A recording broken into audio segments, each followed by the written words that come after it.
Joe, is the Orthodox Church the true church? I would say no, but I think you could believe. Well, that's the only question. Okay. That's the only question I had. I just wanted just yes or no. It's part of the true church. I would say that. Part of the true church. Okay. So the true church doesn't require the papacy? The papacy is at the head of the church. The Orthodox, by means of valid apostolic succession, are in a fractured union with the Pope. And I think they would even acknowledge. Okay, fractured union with the Pope. Now look, I'm one of those folks that's sitting here going, have y'all thought about what year is coming up? It's 2026, right? So what major anniversary is heading our direction? And I wasn't even really thinking much about it. I saw some reference to it in some articles. Most people, and there's no way of knowing this for certain, and there's reasons to actually question this, but generally it is considered that Christ died in 33 AD. It could be anywhere from 29 to 34. It all depends. There's calendar changes, and there's... Anyway, but let's say it's 33. So 2033 is coming up, 2,000-year anniversary. And we're all sitting around going, boy, that filioque clause stuff a couple months ago from Rome, sort of saying that we can talk about this, and it's an area of discussion and stuff like that. And this is after centuries and centuries of hurling anathemas from Constantinople at Rome and from Rome to Constantinople. It's like, I wonder if something's going on back channel, back rooms. Maybe there'll be some big, huge ecumenical announcement in 2033 about sort of a reunification of the East and West. And ask yourself a real simple question. How many Protestant pastors are ready to even to intelligently discuss such a development were it to happen? Not many. So if that's heading our direction, that's going to throw a royal loop into everything. If something like that takes place in regards to the authority claims of both groups. I can see traditional Catholics on the one side going, you can't compromise on papal supremacy, and I can see traditional ortho bros on the Orthodox side going, are you kidding me? Because they'd have to meet someplace in between, which would also have to deal with Marian dogmas and the filioque clause. And man, my gut feeling is the traditional people on both sides up in arms, as in warfare type stuff. So, I got the Joel Webbin stuff right about the end of 2025. It's a little bit of a different level here. So what do you mean, let's get that on the site? I thought I was going to see something here. There isn't anything there in Signal? I happened to see something pop up, and I didn't know if the Paul or Muhammad thing had been put on the website or something like that. But if it is, let me know, and I'll let you know that before the end of the program. So anyway, so stuff going on. But the point is here, Hansen's saying, so is the papacy definitional or not? If it's not definitional, then why has Rome said the things that Rome said at Vatican I? And so Hansen knows about doctrinal development. He knows about John Henry Cardinal Newman. He probably understands the significance of Pope Leo making John Henry Cardinal Newman a doctor of the church. That is, I think, part of opening the door to further development, which actually is called change in the normal usage of the English language. And that's what he's pressing here. He's pressing Heschmeyer on how consistent he'll be. And that guy I was talking about in the video, that's part of the issue there. Roman Catholic apologists, it's a tough time to be a Catholic apologist. To be trying to defend an allegedly unchanging system that is clearly changing right in front of your eyes. They should get extra pay for that. Do you have the church if you don't have the papacy? You have the fullness of the church in the Catholic Church. So we would say they are churches. We would not say that of Protestant denominations. So the church is not. So the church is the body of believers? No. What do you mean by the church then? Yeah, so Ignatius talks about this in 107. That the church at the local level involves the bishop. If you don't have the trifold structure, bishop, presbyter, deacon, you don't have a true church. That's what he says to the Ephesians. Okay, that's not what he said to the Ephesians. Heschmeyer is guilty of anachronism again. I challenged him on this in our debate. He is confusing presbyters with priests. Those are different words. And the New Testament does not distinguish between them. Paul does not distinguish between them. And so Ignatius's view of the church may be a step toward a final distinction that takes place between presbyters who become priests and bishops, but the New Testament does not substantiate that. And again, this is what happens when you do church history anachronistically. You look backwards at it through the lens of what Rome tells you to see. But so he's throwing Ignatius out, and he's then interpreting it in the light of modern definitions. But even then, he says on the local level. Yeah. Why? Because when Ignatius writes to Rome, he doesn't even address the bishop of Rome, because Rome didn't have a single bishop at this point in time. If he's going to be honest with the historical information, there is no monarchical episcopate at Rome yet. It develops around 140. So, I mean, it sounds good, but it doesn't pass muster. So because they have valid apostolic succession, the Orthodox and also the Coptics have true churches at the local level. At the universal level, the papacy is necessary. So to have the fullness of the church, you have to have the ultimate infallible adjudicating authority for the church to have the fullness? Well, you have to have the Pope. You can get into questions of jurisdiction and all of that. So if that was lost, you wouldn't have the fullness of the church? You wouldn't, the jurisdiction or the papacy? The universal jurisdiction that the Pope holds. If you didn't have the Pope, would you have the fullness of the church? If you didn't have the papacy, you wouldn't have the fullness of the church from a Catholic perspective. Cool. So, okay, the reality is, of course, that there was no functioning universal papacy in the early church. John Henry Cardinal Newman understood that.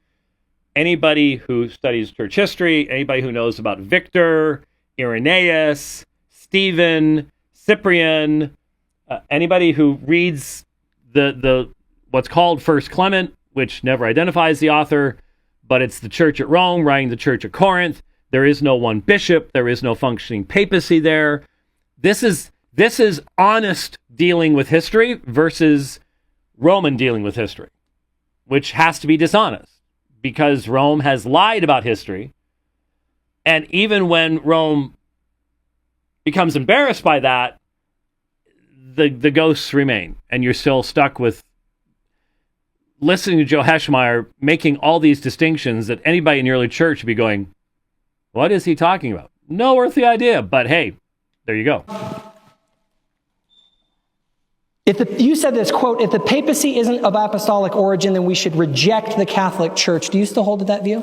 If the papacy isn't of apostolic origin? Yeah. Okay, so then if that were the case, could you point me to the true church? I would go Orthodox or maybe Coptic, but probably Orthodox. Very cool. So would you have the fullness of the church? If I didn't believe in the papacy? It sounds like you're posing a counterfactual where I'm not a Catholic. Yeah. So you wouldn't have. You had said that you don't have the fullness of the church without the papacy, which to me sounds like essentially what Latter-day Saints are claiming when we claim that the fullness of the church was lost, but that there still was a body of believers. Now, this was an interesting approach. Okay, give him credit where credit is due, but he knows that what the fullness that was lost, according to the general authorities of the Mormon Church, is that of the priesthood. So if I was a Mormon and I was in this situation, it would be really hard for me to not just be open and say, you all don't even claim to hold the Aaronic and Melchizedek priesthoods. I mean, you believe John the Baptist came back, and Peter, James, and John came back to lay hands on Joseph Smith. And unless you moved it, or unless it fell over during the earthquake, my recollection is, man, it's been a lot of years since I've been on Temple Square. just going, but my recollection is, and see if this is what you remember, if you're standing on the south side of the Salt Lake Temple and you're facing east, so toward the east gate that is never opened, so toward the church office building over there, it was over along the wall on that side that you have the statue of John the Baptist, and remember, his feet are up in the air. He ain't touching the ground. Restoring the Aaronic priesthood to Joseph Smith, and was it Oliver Cowdery? I forget who it was, but there's actually a statue there. Now, again, it may not have survived the earthquake. I haven't been there since then, at least on Temple Square. But that's LDS theology. You can't, when you made statues to it, you can't go, well, that was just this general authority, that general authority. Which is what's happening in the New Mormonism, by the way. The New Mormonism is not Old Mormonism, and it's not really Mormonism, and it can never survive because it's completely subjective. But what it does is it gives Mormons the ability to just basically ignore what apostles and prophets of the LDS Church have said. So if you want to get rid of Bruce R. McConkie, okay, yeah, he was an apostle of Jesus Christ. They're not necessarily to the point of dumping that yet. But what he said just, doesn't really matter. And in fact, Jacob Hansen has this epistemology of a majority opinion, where the majority, so you can sort of go with the majority opinion. Well, in the days of Bruce R. McConkie, you didn't generally publicly disagree with him. So how would you have determined? Are you looking for that statue? Oh, there's a photo over here. Ah, okay. So that's the Melchizedek priesthood. That's Peter, James, and John. I'm not seeing any others yet. Yeah. Yeah. Yeah. So anyway, this is an interesting approach by Hansen.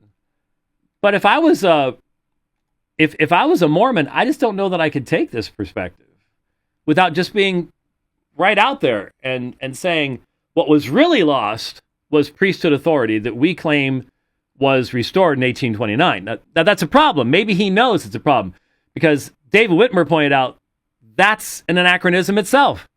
That's what's so weird about this. Okay? I was just criticizing Heschmeyer for his anachronistic use of Ignatius, right? Now I've got to criticize Hansen because, as David Whitmer pointed out, there was no priesthood claim on April 6, 1830, when the LDS Church was founded. That developed over the next couple of years. And that's clearly seen in the edits and changes in the 1833 Book of Commandments, 1835 Doctrine and Covenants. So isn't it fascinating how going back to the original sources, some in antiquity and some in 1833,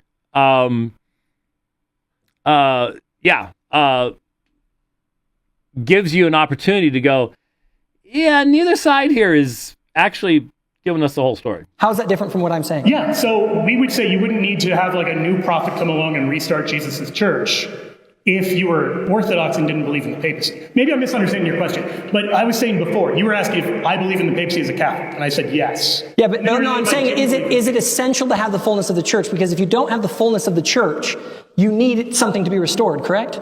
If you don't have the fullness of the church, you should be in full communion with the church. Okay. But we would say there's still, like, if it was missing, just real quick, yeah. if there was no pope, Would we need a pope to have the fullness of the church? Yeah, that's why we have a conclave.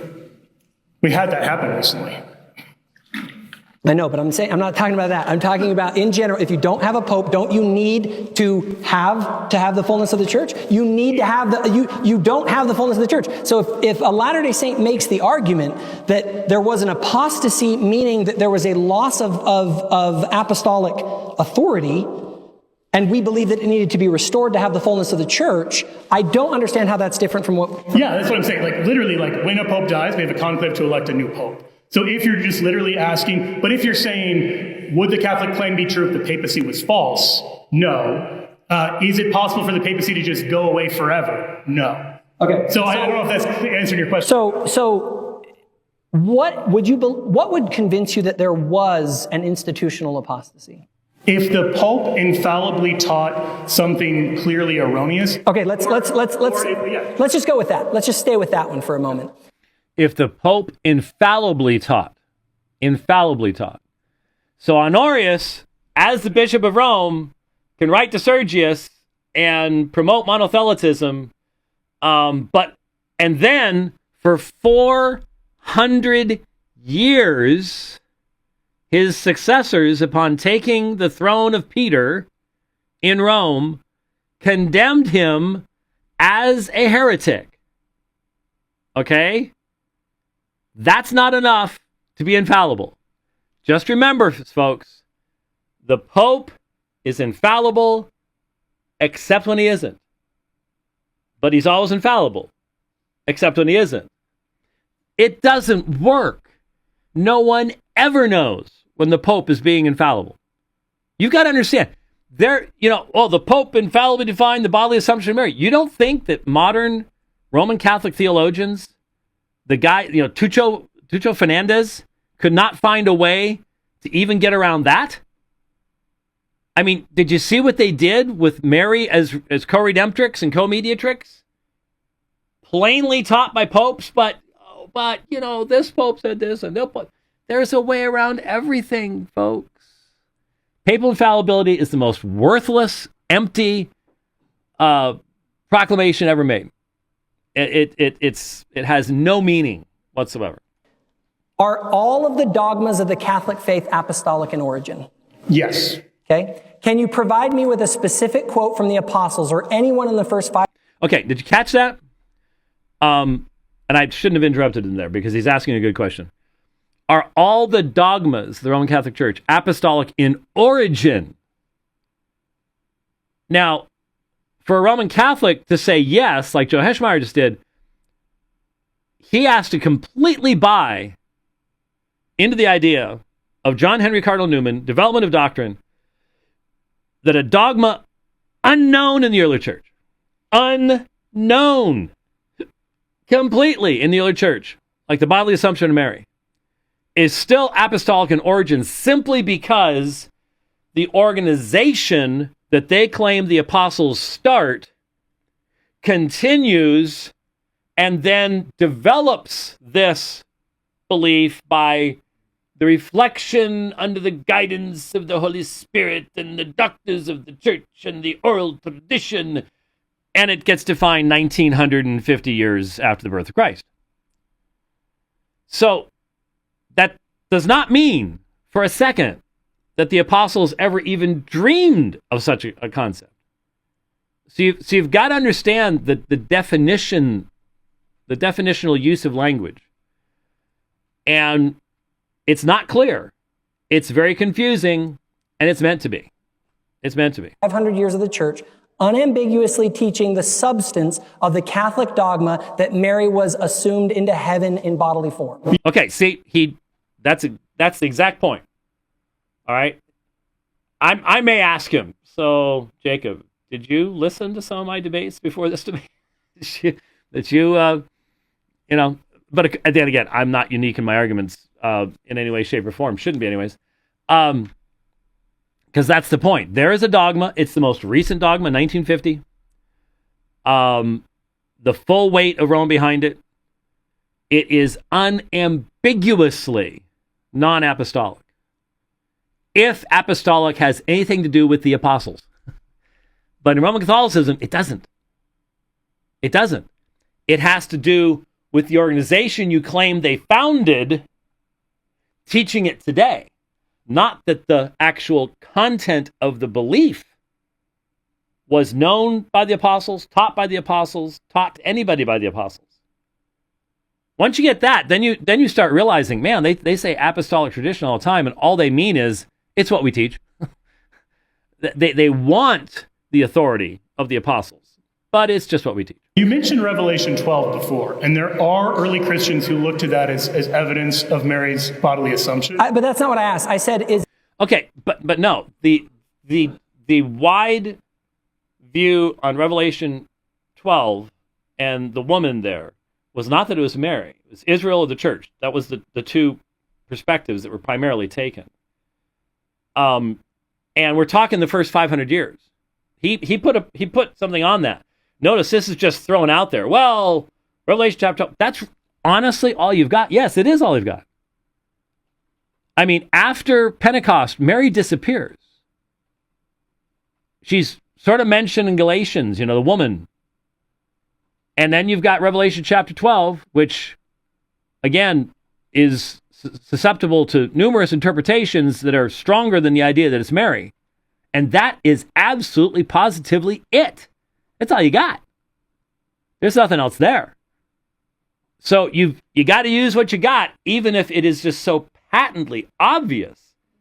This has nothing to do with a bodily assumption. Well, she's in heaven, so she must have been assumed into heaven, and all the rest of this kind of stuff. That so plainly in history required a whole set of beliefs to develop along the same time that had to come together to form the foundations for these things. Fascinating. Is there anyone who unambiguously teaches the substance? I don't know. So I'm trying to answer the question as I understand it. If you're asking, where's the word Trinity in the Bible kind of question, then you're right. You can always do that. But that... Really? Those of you who know me well, Algo is sitting there going, uh-oh, look out. Because Algo knows, and anybody who knows me knows, when the Roman Catholics pull the Trinity card, I get more than just a tad bit on the upset side. The biblical evidence of the doctrine of the Trinity is wide, deep, and unambiguous, and to compare it to something as absurd and unapostolic as the bodily assumption of Mary is simply disgusting to me, and should cause Joe Heschmeyer absolute shame to even make that kind of argumentation.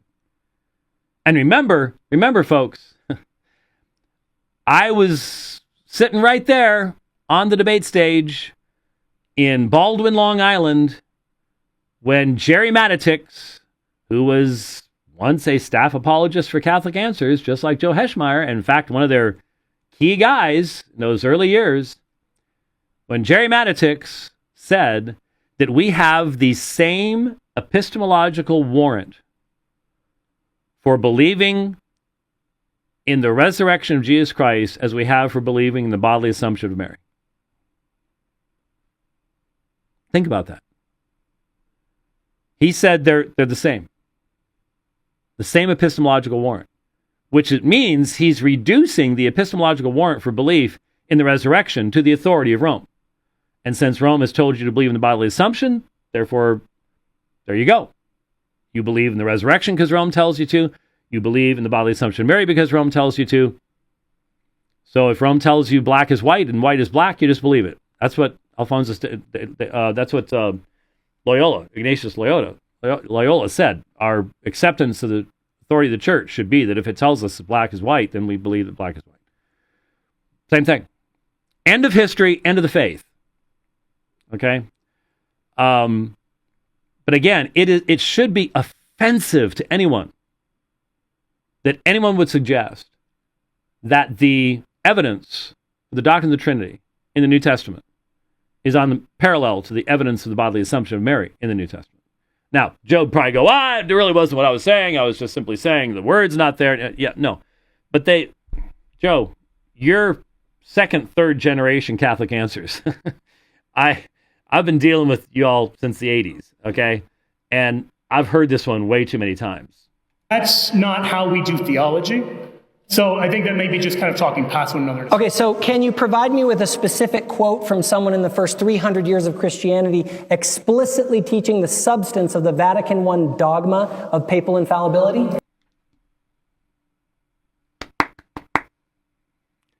But if you believe in doctrinal development, you're going to go, that's not how we do theology.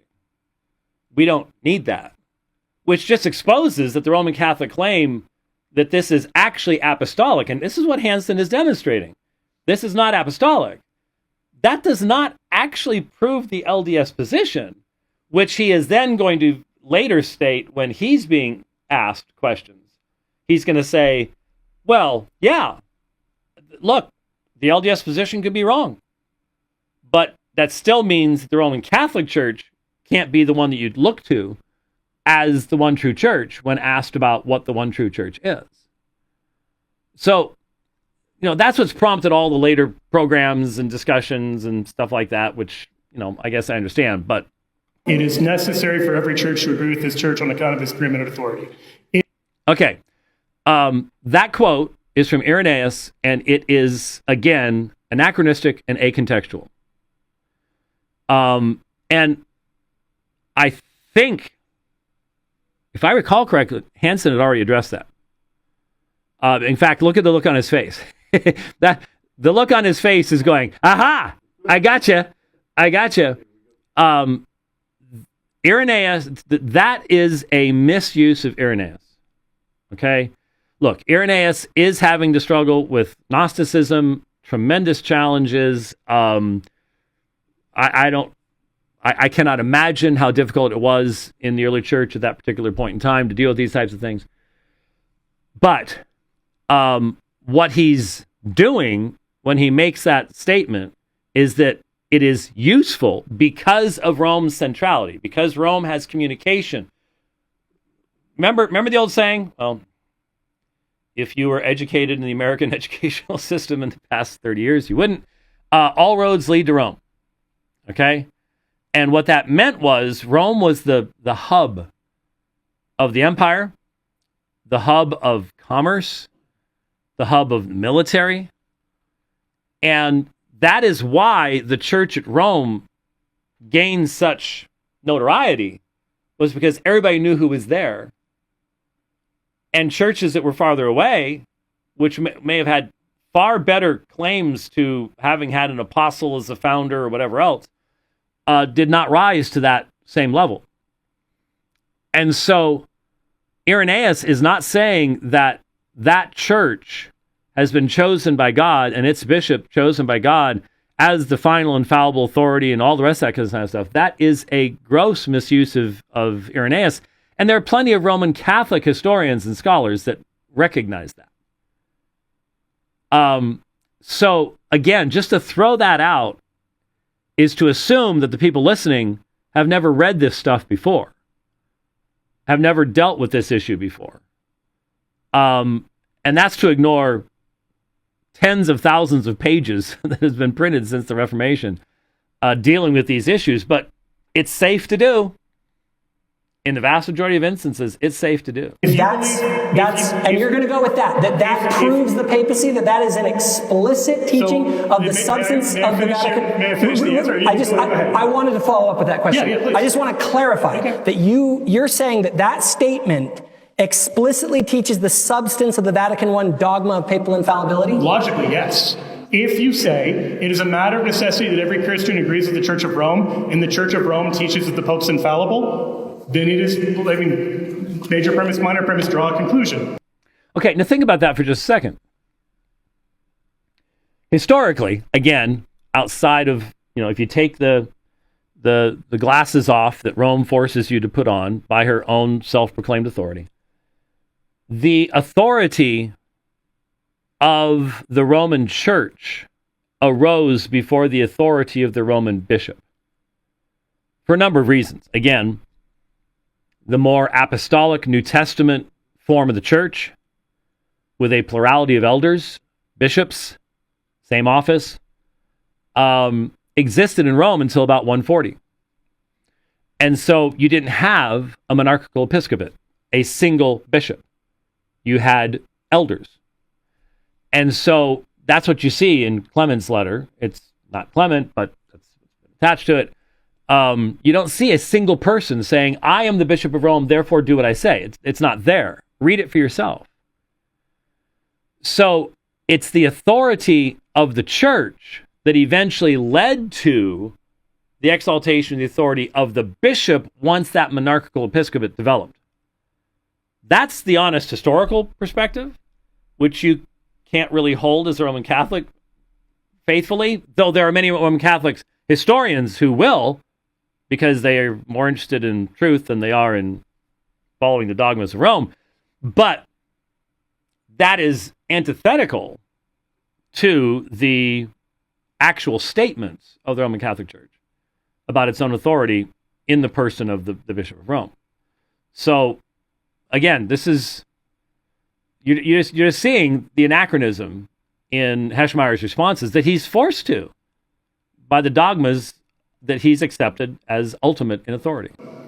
So, why do you disagree with Robert Eno, the professor of church history at Catholic University of America? Hold on one moment. When he says the context, okay, well then let's go to another one. Let's go to William Ledoux, another Catholic scholar. In his book, The Chair of St. Peter, he says, for Irenaeus, it is those churches of apostolic origin that have the greater claim to authentic teaching and doctrine. Among those, Rome, with its two apostolic founders, certainly holds an important place. However, all of the apostolic churches enjoy what he terms preeminent authority in doctrinal matters. Why? Now, let me just, again, the only person who knows this will be Algo again. Is Algo in channel? I don't see him. You haven't seen him? Oh, bummer. He'd be enjoying all his references today. Be making him very happy. Algo would remember that when I debated Robert Fastigi in Austin, Texas, long ago, and they're on Sermon Audio, yes they are, that I cited Eno at that time. And I remember that Fastigi, this is stuff you don't get unless you listen to the program. Fastigi, during one of the breaks between, because we did, I think, 3 or 4 debates in a TV studio. I forget why he came over to my desk. I was showing him a quote or something. I don't remember what it was. And I mentioned one of these Catholic historians, and he says, yeah, that's the unfortunate part. That's the unfortunate part of having ended the Inquisition. So in other words, yeah, we've got people who say stuff like that now because we don't kill them anymore. They can keep on doing things like that. So yeah, I've seen how apologists respond to the citation of their own historians. Is he wrong? Well, he's not wrong in the fact that all of the apostolic churches have an authority in matters of doctrine. But the church that he singles out, the most glorious Church of Rome, is for a reason. He gives that reason. He says on account of its preeminent authority. He doesn't say every church has the same preeminent authority. So the category he's given, he says we could trace the lineage of all of the apostolic churches. So apostolic church is important. And then within that list. Okay, remember, why is he tracing this authority? It's because the Gnostics are making claims of apostolic authority as well. That's what the focus here is. There's a specific context. The Gnostics are claiming to have special knowledge that came from the apostles, and it's only in their group. So Irenaeus is going, no, it's only in our group. And here's the churches that can claim that kind of apostolic authority. The fact of the matter is, you cannot prove that Peter had anything to do with the founding of the church at Rome. In fact, the New Testament argues against it. He's the apostle to the Jews, not the Gentiles. We know Paul was there. There's no question about that. Only later tradition, coming from much later, puts Peter there. And you can see why. It's necessary for the anti-Gnostic polemic. Doesn't make it true. What should be the standard? Standard should be New Testament, not stuff 150 years later. Within that genus, he singles one out, Rome, and says the reason he singles it out is on account of its preeminent authority. So he's saying there's a specific difference within this genus. Among the apostolic churches, this one is... So why did... Which, by the way, has absolutely nothing to do with Vatican I. I mean, to try to say, well, you know, hey, if the church at Rome says that the Pope's infallible and Irenaeus said to follow the church at Rome, therefore, that's the same thing as Vatican I? John Henry Cardinal Newman would be having a conniption fit about there. Does Irenaeus say the following? He says, it would be very tedious in such a volume as this to reckon up the successions of all the churches. We do indicate that tradition derived from the apostles organized at Rome. So he is saying that he's essentially doing this for brevity's sake in his own words. And I encourage, I'm sorry. Oh, yeah, no. I would agree with that. Like, he's telling you, we had the record, and Tertullian mentions this in about the year 200 as well, that every church founded by the apostles could list every bishop they'd had. And obviously, if you've ever read Against Heresies, the book has lengthy, very boring passages.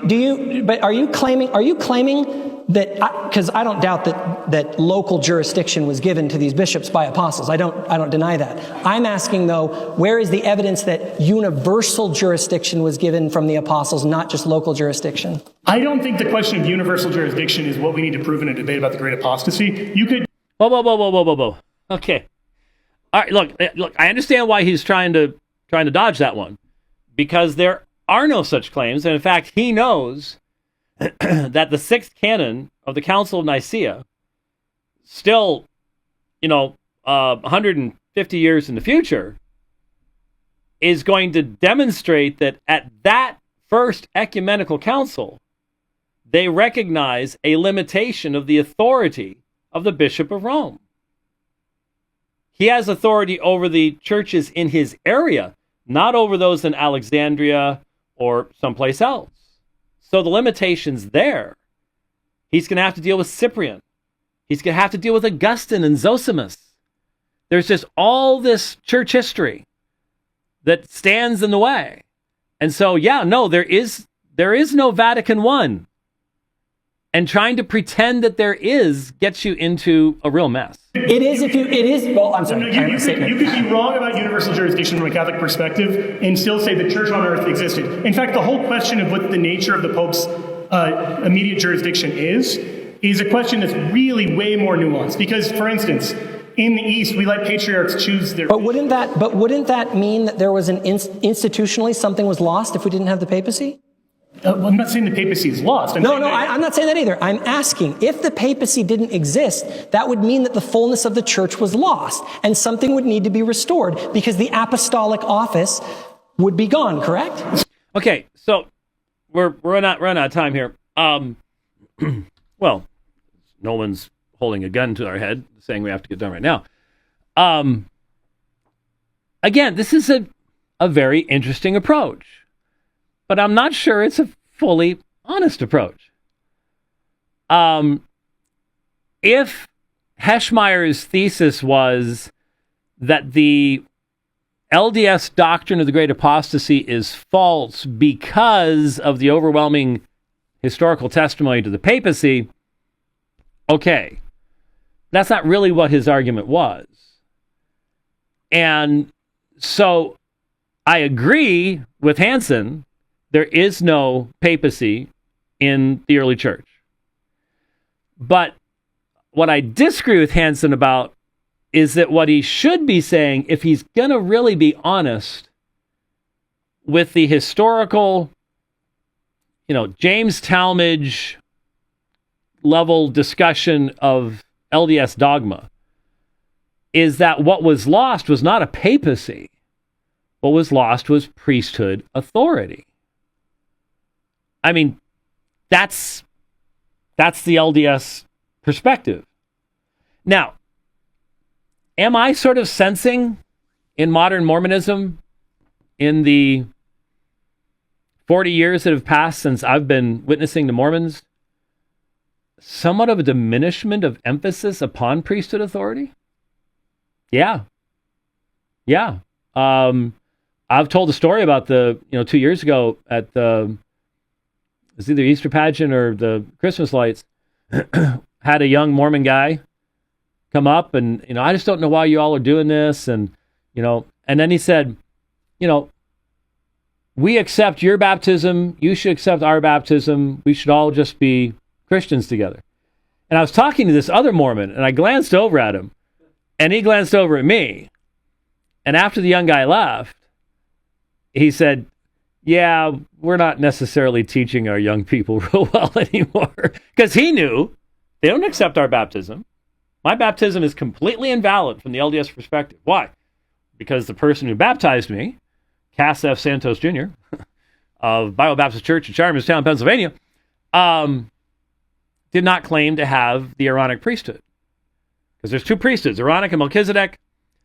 Aaronic is necessary for baptism. Melchizedek is necessary for laying out of hands to receive the Holy Ghost. That's LDS dogma. That's LDS teaching. So that's what he should be talking about, not the papacy. So he's sort of doing this general, but if something was lost.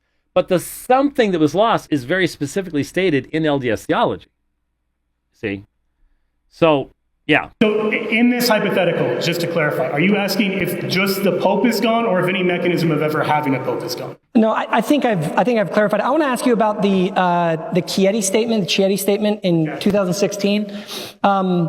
If we're going to assume that the fullness of the institution of the church existed throughout all time within the Roman bishop, why do the Vatican's theologians in the Chieti statement say in the West the primacy of Rome was understood from the 4th century onwards? The primacy of the Bishop of Rome among the bishop was gradually interpreted as a prerogative that was his, and this understanding was not adopted in the East. Why would they say that if the church always had the fullness of its structure?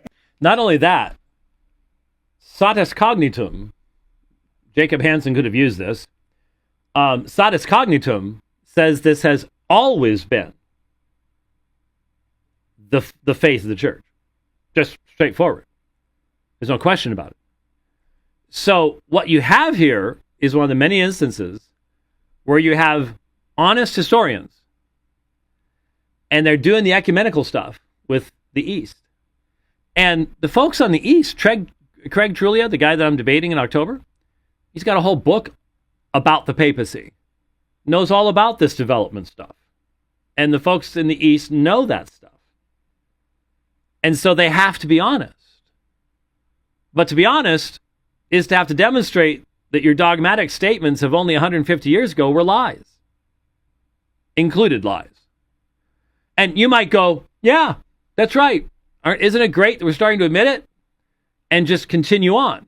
There are some that try to take that perspective. I don't know how you do that, but there are some that do that. Well, first of all, this is a statement by a panel of theologians that has no binding weight as a Catholic document. I want to make very clear about that. Why would you disagree with them, though? Why do you think they're wrong? Has no binding weight as a Catholic document. It's way too honest. Let's just be honest. That's what it is. It has no binding weight. It's just a bunch of theologians. And, okay, what happens when Tucho Fernandez puts it into the next papal statement? Well, then he's stuck with it. Now what's he going to do?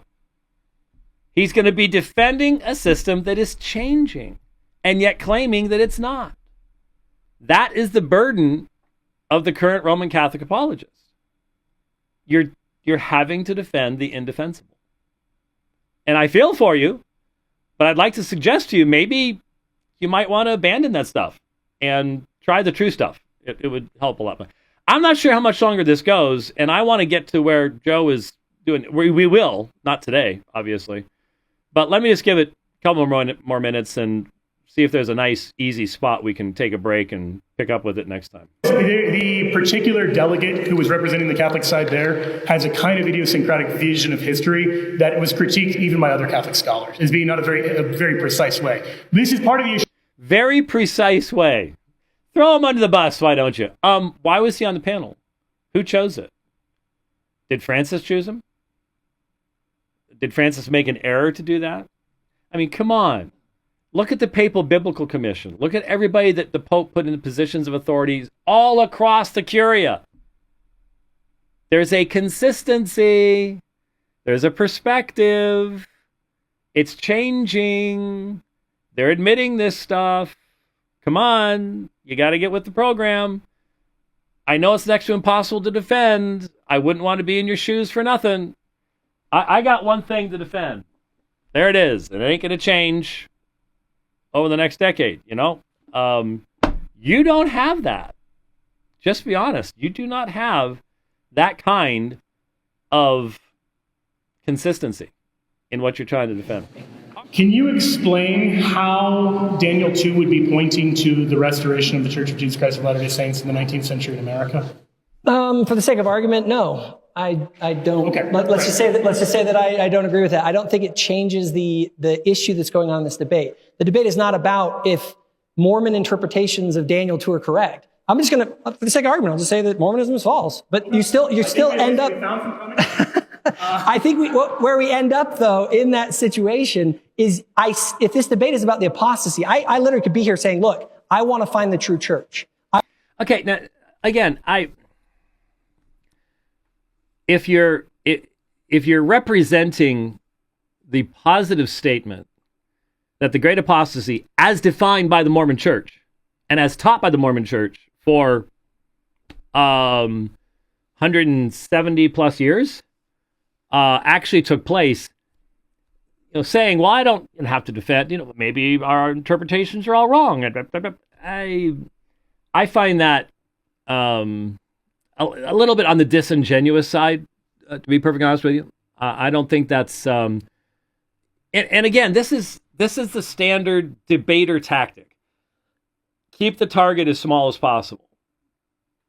It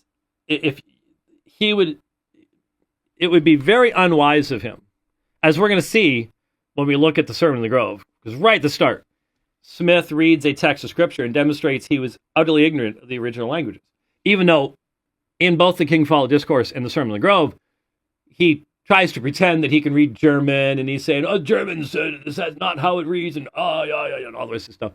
And I've preached from Hebrew and I've preached from Greek, and all he was doing is looking stuff up in a lexicon. A lot of people do that all the time. But it would be easy to demonstrate that Joseph Smith just massacred the text of Scripture all the time, indefensibly. So Jacob Hansen can't sit there and go, "Oh yeah, the prophets, they always handled the text of Scripture correctly." Now he's just going, "Hey, maybe Mormon interpretations are all wrong, but I still want to know what the true church is." Well, that wasn't what the debate was.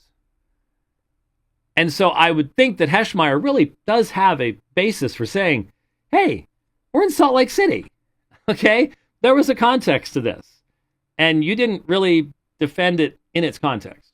I want to unite to the true church, but then I'd go to you and say, and if you can't point to a true church, then I have to assume that there was an apostasy. So that's a really interesting language. So your argument is just that if I don't prove the papacy, you're just going to assume apostasy? Well, you'd have to point me to another church. So I, as a negative, have to actually affirm the true church is the Catholic The apostasy is a negative. It is the lack of a true church on earth. That's what the apostasy is. If you don't have a continuous existence of a church on earth that goes all the way back to the apostles, then you have an institutional apostasy as defined by the church. When do you claim the Catholic Church began? The current iteration in about 1965, during Vatican II. Well, here's the thing. If you want to say that the Catholic Church ultimately is a set of teachings and doctrines and things like that. But if you want to say that, you can. Well, that's fine. Well, as an outsider, if I'm looking at this, again, dropping any Mormon presuppositions, I would have to say that the church that you live in today isn't the one that's burning heretics, that is telling Protestants that they're all going to hell. That was the Catholic Church for a very long time. I'm very glad that you're not a part of the Catholic Church that used to be. And when I talk about... Well, now that's an interesting argument. I mean, that's... There is a reason to recognize 1965 as a watermark. There's no question about it. The Roman Catholic Church up to 1965 is very different from the Roman Catholic Church after 1965. Now, are the changes as stark as some people might want to suggest? Actually, no, but what happened there began the development that you now see today. That you see with Francis, that you see with Leo, that you see with making John Henry Cardinal Newman a doctor of the church. Doctrinal development. And I'm predicting, maybe by 2033, which used to sound like a long time in the future. It's not. That's just around the corner. Let's see, I'll be 71. Yeah. It's not. No, wait a minute. Yeah. I'll be old by then, and I'll be pushing my teeth back into my mouth when I'm talking.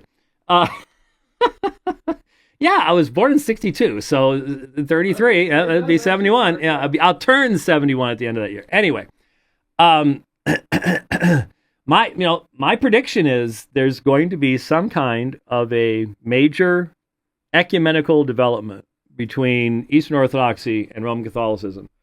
And I bet you dollars to donuts they will get a lot of the mainstream denominations. They'll try to get them involved, unless by then there's almost none of them left because they're declining so fast.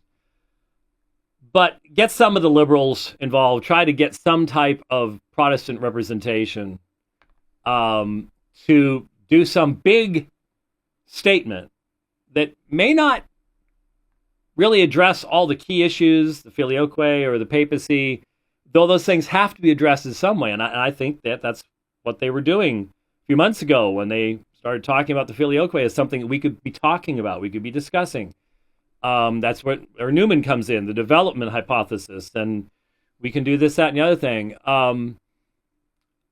Yeah, I could see that happening, and being their big contribution to the unity of the world in 2033.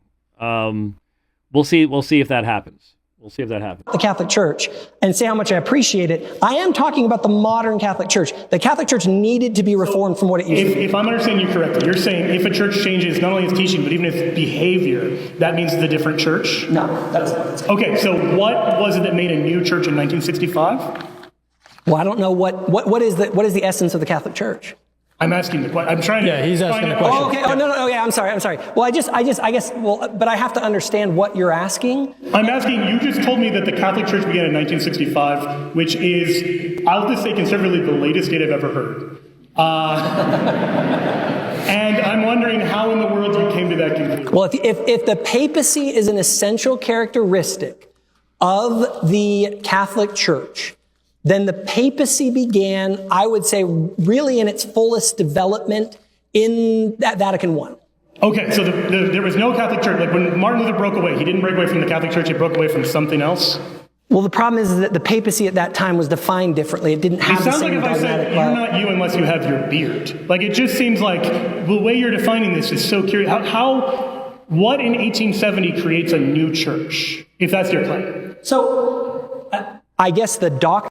Now, look, Hansen has a point to point at fundamental changes. That, of course, Rome just goes, well, it's development, and the language that is used by the magisterium today is further reflection guided by the Holy Spirit through the wisdom of the theologians upon the deposit of faith. That's their long way of saying, yeah, we're changing things. And yeah, people 100 years earlier than that didn't believe what we're believing now, but this is how development takes place, you see. And that's why they want to try to say, no one really knew the doctrine of the Trinity until the church defined it in this way, that way, et cetera, et cetera. So they try to take the natural development that took place in the early centuries that was necessary as the gospel encounters the Greek world, answers questions put in Greek philosophical categories, starts using that type of language, sometimes for the good, often for the bad. And they want to take that and transfer it to 1870, where a dogma that is so transparently worthless, first of all, and transparently ahistorical, abiblical, unapostolic, 1870s Vatican I, the infallibility of the Pope, and make a connection between the two. Because, well, this is valid back here, so now it's valid up here too. No, it's not. So Hansen has a point that there are fundamental contradictions in the teaching of the church. But Heschmeyer has a point by saying, but what did Luther rebel against if it wasn't the Roman Catholic Church? Well, it's the Roman Catholic Church in a previous iteration. So maybe Hansen could have said, well, we have Roman Catholic Church 1.0, and then we have 1.5, and then you got 2.0, and you could go through all sorts of doctrinal development over the years with Marian dogmas, purgatory, rising power of the papacy. There's all sorts of stuff that you could break up in that way if you wanted to. But again, it just clear illustration that two different debates were taking place, and both sides they were playing dodgeball. Okay, and even when the throw was pretty much straight at their position, they're still sort of going and dodging stuff, and we caught Heschmeyer on a few things, and we're catching Hansen on a few things, and that's just sort of how debates work. Doctrines and teachings of the Catholic Church that never existed before then that are essential to the character of the Catholic Church, it is essential to the character of the Catholic Church that you have an infallible Pope, and that was only dogmatically defined Joseph Smith in 1870. didn't praise the Catholic Church because it didn't exist yet, right? Okay, so I would say that he was talking about the institution that claimed to be the Catholic Church. Okay. And so this institution is what I'm actually asking about. Okay. I'm less interested in what you think about its teachings and more interested, or what you think about its practices. I'm asking you when that institution came from. Like if I said, oh, the U.S. is totally different now, therefore the U.S. started in, 2020. You would say, I don't want to get political. You would say that's ridiculous. There's an institutional integrity back to 1776, right? Yeah, okay, so institutional integrity, you have to define, for me, to understand the question, I have to understand what do you mean, what is the essence of the institution? What? Well, no, but I have to, it's important to understand what you're asking me. You're saying, when did the Catholic Church begin? I need to understand. When the Church of Jesus Christ of Latter-day Saints began, right? Like I'd either say 1844 or before that with Joseph Smith. We claim that there was authority given at that time that has had a continual existence. Now, maybe that's not true. Maybe that's totally. See, that would have been the key right there. That would have been, again, I've faulted Joe. Mormonism may not be his big thing, but priesthood authority, restoration is. I've never read personally an LDS discussion of the Great Apostasy that was not couched in those terms. You can't even understand what they're claiming. And the Aaronic and Melchizedek priesthoods, as practiced in the church today, do I see a de-emphasis upon these things in modern Mormonism? Yeah. I would definitely say that the Mormons of the 90s were significantly more focused upon their priesthood authority. Their patriarchal blessing, where they're told what tribe they're of, and all the rest of that kind of stuff. They were much more focused upon that than Mormons are today. No question about it. But the whole doctrine of the Great Apostasy is fundamentally that the priesthood authority was lost, and that's where the church ceased to exist. Now, Hansen's doing but there were good people. That's not the point. Not of the Great Apostasy. And again, what's happening in modern Mormonism, and this ties into what we'll be talking about with the Sermon on the Grove, what's happening in modern Mormonism is you have all sorts of modern people looking back at people that at the time were identified as apostles and prophets, apostles of Jesus Christ. I mean, they're literally said to be of the 12 apostles on the earth at that time. And there's been what? I think just a few weeks ago we mentioned the number 110, 109, something like that since that time period. They were supposed to be apostles of Christ. And now you've got BYU students that think they can just dismiss what an apostle, an apostle like Bruce R. McConkie is asked a specific doctrinal question. And now you can go, I'm more Prattian than he is. I would follow B.H. Roberts at this point, and this type of thing. So that's an apostle. You don't have anywhere near his priesthood authority, even from the LDS perspective, but you can just dismiss what the apostle said in answer to a direct doctrinal question. And that's why I think Hansen's whole thing, I think he deals with this by taking a sort of a majoritarian view. It's an epistemology of the whole.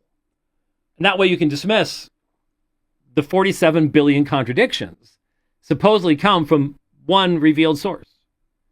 That's an issue. False. But that's what I'm saying is if you want to talk about a continual existence, you have to point to something that has a continual existence. And I'm asking you, if you don't think it had a continual existence, when does the institution come into being? What are some of the records of we're building a new church, we're calling it the Catholic Church or anything like that? The thing is it didn't happen. Like the Catholic Church, the essence of the Catholic Church, as it exists today, does not exist historically as you go through the historical record. Until when? They came about bit by bit. So some of the things were only dogmatically defined in Vatican I. Some things were only dogmatically defined in other councils. I'm not asking the teaching, I'm asking the institution. Because there is no such thing as an institution without the teaching.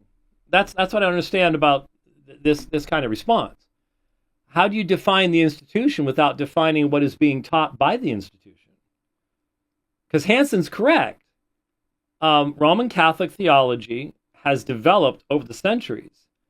And I've said this a billion times. You all have heard me say it. A doctrine like purgatory. And I've warned against this. For many, many years, I've warned against like the little pamphlets that some Protestants will publish that'll say, this doctrine of purgatory, 1440, or, this 1548, and put these dates on stuff. That's not how it works. At the same time, Roman Catholics are on the other side, and they'll say, well, Augustine believed in purgatory. Not in the purgatory you believe in. So he talks about a purgation after death, but he doesn't talk about what you believe in. His was one of those steps toward there are a bunch of things that had to develop and come together to form the dogmatic teachings that now, quite honestly, in Roman Catholicism, are being developed out of what they had come to mean. So when purgatory is, Council of Florence, stuff like that, especially in conflict with the East, and when purgatory is dogmatically defined in the middle of the second millennium, basically, it is the development of numerous different strands that have come together. So everybody just didn't wake up one morning and go, hey, we've got a new dogma called purgatory. Never heard of that one before, but this is cool. It never happened. That's not how stuff happens in history. But it also needs to be admitted that Rome's dogmas developed over time. And so all this, or the church of 2,000 years, and we've always believed the same thing, is a bunch of baloney. It's just historically fallacious on its face. And that's why there's such a vast chasm between Roman Catholic apologists and Roman Catholic historians. That's always been the way that it's been. You wouldn't, presumably. What do you mean by institution? For example, in 1870, when I assume you're talking about the papacy? When you're talking about the First Vatican Council, are you saying there's a different church that starts the council and a different church that ends the council? Depends on how you define church. I'm trying to. What is the institution? By the way, Hansen has done a great job here in completely derailing Heschmeyer from being able to press any point at all in regards to the actual LDS doctrine of the apostasy. if Joe had the idea, I'm going to really press on the reality that the earliest testimony from people like David Whitmer is there was no restoration of the priesthood prior to the foundation of the church in April 6, 1830. I'm going to press on the reality the book of Hebrews says there is no Aaronic priesthood today. Melchizedek priesthood is the one priesthood of Jesus Christ. He may not be able to go there because of some of the stuff Rome says about the Melchizedek priesthood. But anyway, he's not getting to any of that. I mean, most of his time is already gone. And in my opinion, Hansen's still asking him questions. Okay? So he's not handled this cross-ex as an attorney, because that's what he is, very well at all. Do you mean the institutional church, or do you mean that? And if you're talking about the... And by the way, I say that somewhat advisedly, because I've got a cross-examination to do with him in a month. And I'm a little bit more focused on those types of things. Though, given the topic that we're going to be doing, which is much broader, the God of Calvinism is morally reprehensible, with the caveat that I'm going to be including the God of Mormonism is morally reprehensible. That's going to be, that cross-examination of necessity pretty much precludes, from my perspective, prepared approaches, because it's going to require a knowledge of what just took place in the debate. What's his approach going to be? What's my approach going to be? Well, I think anybody should be able to guess what my approach is going to be. But the cross-ex, there's not a specific, there's a dogmatic statement, if there are such things as dogmatic statements. But there are lots of statements from apostles and prophets about the nature of the great apostasy. And I would think at almost every single general conference, some reference is made to the authority of the church, and the authority of the apostles and prophets, and all the rest of that kind of stuff. So that should have been the focus. Now, maybe he gave up on that because Hansen had already basically said, hey, Mormonism could be all false. Who knows? And had turned it into a debate on the papacy. Maybe that's why he did that. I don't know. Institutional church, as I understand it, the essence of the Catholic Church's institution is the papacy. It's the unique institution that the Catholic Church claims that goes all the way back to the apostles. If that does not exist, then we go all the way back through history. Then what happens is then I have to say that the Catholic Church began once that institution was defined as such. So that happened in 1870. There was no Catholic. Martin Luther didn't break away from the Catholic Church. He broke away from something else. He broke away from a church that institutionally was different than the church that exists today. What church was that he broke away from? The Catholic, the church that identifies as the Catholic Church.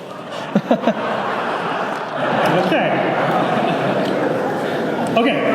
Let's go back to Daniel 2. Daniel 2. There are 4 kingdoms. What is the 4th kingdom? Not sure.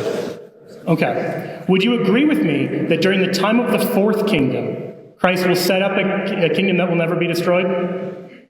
Not sure. I'm going to punt on that because I'm just going to punt on it. It seems like you're not really committing to, you're like nailing Jones. Well, I don't want to commit to any particular interpretation made by Latter-day Saints because again, for the sake of the debate, the apostasy being a reality is a matter of if someone can show the continual existence of an institutional church going all the way back that held the authority of Peter. Okay, now,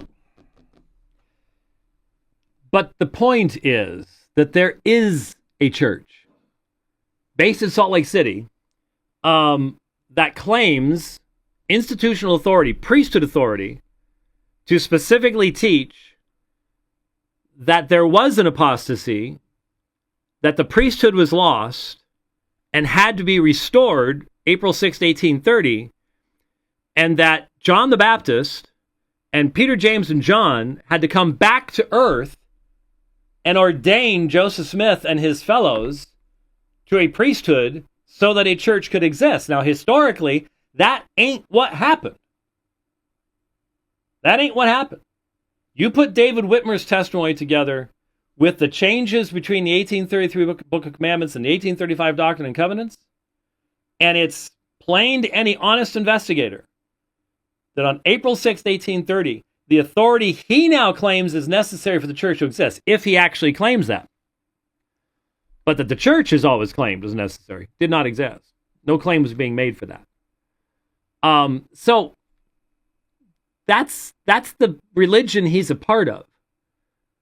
And so I have to wonder how many Mormons were sitting in the audience going, what's going on? The older Mormons would be sitting there going, this is not how it was done in my day. Of course, I'm not sure there would have been a debate like that in Salt Lake City in his day, to be very honest with you. The particular delegate who was representing the Catholic side there has a kind of idiosyncratic vision of history that was critiqued even by other Catholic scholars as being not a very precise way. This is part of the issue why, if you're going to get in the weeds on jurisdiction, that's just not going to be the way you prove a great apostasy. It's not going to be... But what if the apostasy is defined as the loss of the fullness of institutional authority in the church? Wouldn't it meet that criteria? You would not be showing how an Orthodox would, like an Orthodox person hearing that would say, yeah, the papacy is bad, and also there is no great apostasy. So it wouldn't actually meet your burden. Yeah, but if we define apostasy ourselves as Latter-day Saints as a loss of the fullness of the institutional church, and then we can demonstrate that there was a loss of the fullness of the institutional church, even by your own standards, doesn't that mean that there was an apostasy using our definition? Yeah, here's the problem. There is equivocation here. There's a lot of equivocation here. He's trying to argue that the papacy is not primitive, and it's not. He's completely right about that. But the real issue in the LDS doctrine of the apostasy has nothing to do with the papacy. It has everything to do with priesthood authority. And maybe he just doesn't want to have to try to defend that. Maybe he realizes it is indefensible historically and from any perspective like that at all. Maybe he recognizes that. I don't know. But it's not the same thing. And so this was the big thing that was going on in all the conversations after this is we're talking two different debates here. You know, they're talking right past each other. And whatever you decide about Hansen's approach, it was unique. Since he was in the positive, it did sort of keep the other side on a back foot. So you can give it that, I suppose. But it did diminish its usefulness as far as actual interaction goes. I'm trying to understand what it is you're arguing, but you would have to show, I think, that the keys and priesthood authority were taken away. The Pope's jurisdiction in the West in the 4th century. Okay, that was the one time he talked about priesthood authority. But he never defined it. The Mormons in the audience might have understood it, but I don't think any of the Catholics would have had any idea what he was talking about when he mentioned priesthood authority, because that would be a different concept within Roman Catholicism. One that they would admit developed over time. Well, okay. The people who agree with Newman being made a doctor of the church would admit that it developed over time. The people who don't will continue to believe that it was established by the apostles. I mean, I don't know how they can avoid it. You know, Mitch Pacwa's entire argument when we did the mass debate was that Jesus ordained the apostles as priests at the Last Supper. So that would make the priesthood an apostolic invention, which just historically speaking just isn't true.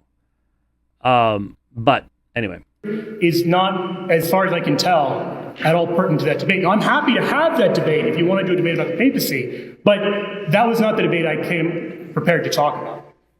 I can see that, and I'm just wondering why you would think wouldn't it make sense that you have to defend the papacy as the fullness of the institutional church? But wait a minute. Okay, Heschmeyer's got this point. You're in Salt Lake City, you're debating a Mormon, and therefore, isn't it appropriate to sort of assume that if they're going to defend the great apostasy, it's going to be the Mormon definition? And that doesn't include defending the papacy on Joe's part? I mean, I think you could make an argument. You know, this is, again, they're doing this number. But he could make a fairly good argument that we're talking about the LDS teaching. But Hansen's response is, yeah, but the church that you're saying did not disappear is the Roman church and no other. And you admit that without the papacy, you don't have the fullness of that church. So, you know, you can see both sides at that point. Let me ask another one. I want to talk about Saint Cyprian of Carthage. He said, talking about the bishops. Now, again, it's fun for me to hear this because I'm thinking back to 1993, Denver, Colorado, the papal visit during World Youth Day, and the debate with Jerry Matitix, 7.5 hours over 2 nights, on the subject of the papacy. The second night's the early church. And we heard all about Cyprian and Firmilian and all these great quotes, some of which you're about to hear. And so we've been doing this for years. And of course, the reformers were doing that long before we did. So there's nothing new here. Each generation, though, has to rediscover these things. And has to agonizomai for the faith once delivered to the saints. Because you've claimed that Irenaeus said that there was a bishop of bishops of sorts. This is what Cyprian says in 256. He says, for no one of us bishops sets himself up as a bishop of bishop or forces his colleagues to obedience. Each bishop has his own right of judgment and can no more be judged by another man than he himself can judge another. So if Cyprian is saying this, does that not imply, from a Catholic perspective, that the fullness of the institutional church, including the papacy, was missing at that time? No. If you read Cyprian... What missing at that time or hadn't developed at that time? You see, for the apostasy argument to win, it had to have been there and it's been lost.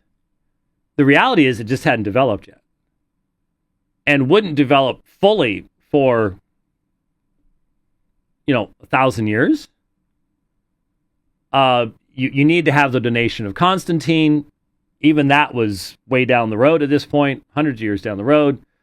You need the pseudo-Isidorian decretals. You needed all these forgeries to create the illusion of papal power and papal authority. And none of that exists in the middle of the 3rd century with Cyprian. And so, again, the two sides talking past each other. For the one side, the papacy had to be there and disappear. For the other side, the reality is it just hadn't yet developed. And so that's why we sit here in the middle and go, well, you're both right and wrong all at the same time. You've got the wrong context going on here. Other statements where he talks about the Bishop of Rome, at the time that he writes that in 256, he's actually in a conflict with the Bishop of Rome and is stressing his local authority, basically saying, back off. But why? Whoa. Yes, that's because Stephen was making claims no one before him had made. And this was a council, this isn't just Cyprian sitting down there in Carthage doing his thing.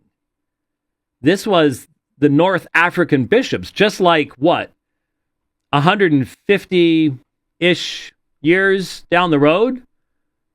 Augustine and the North African bishops are going to tell Pope Zosimus to take a hike when he rehabilitates Pelagius. And they're going to say the same thing. And they are not going to submit to the Pope's decision. So you could just sit here and say, well, yeah, those North Africans, they've been, they've always rebelled against apostolic tradition.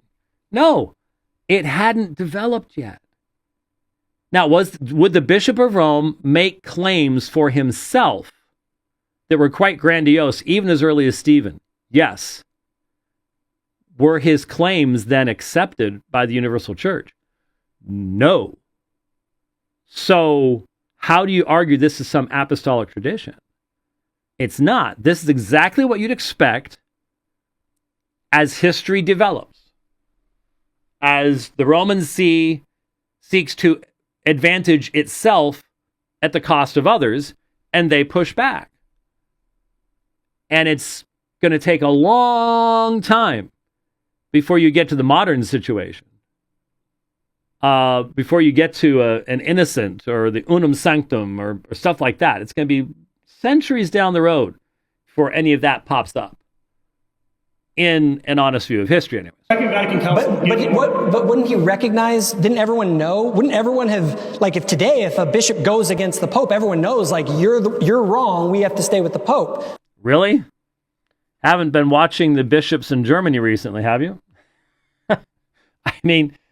I mean, there's, and the scary thing is right now, the bishops who do stand up to the Pope, they're the ones in danger of getting defrocked, removed, Strickland from Tyler, Texas. The liberals,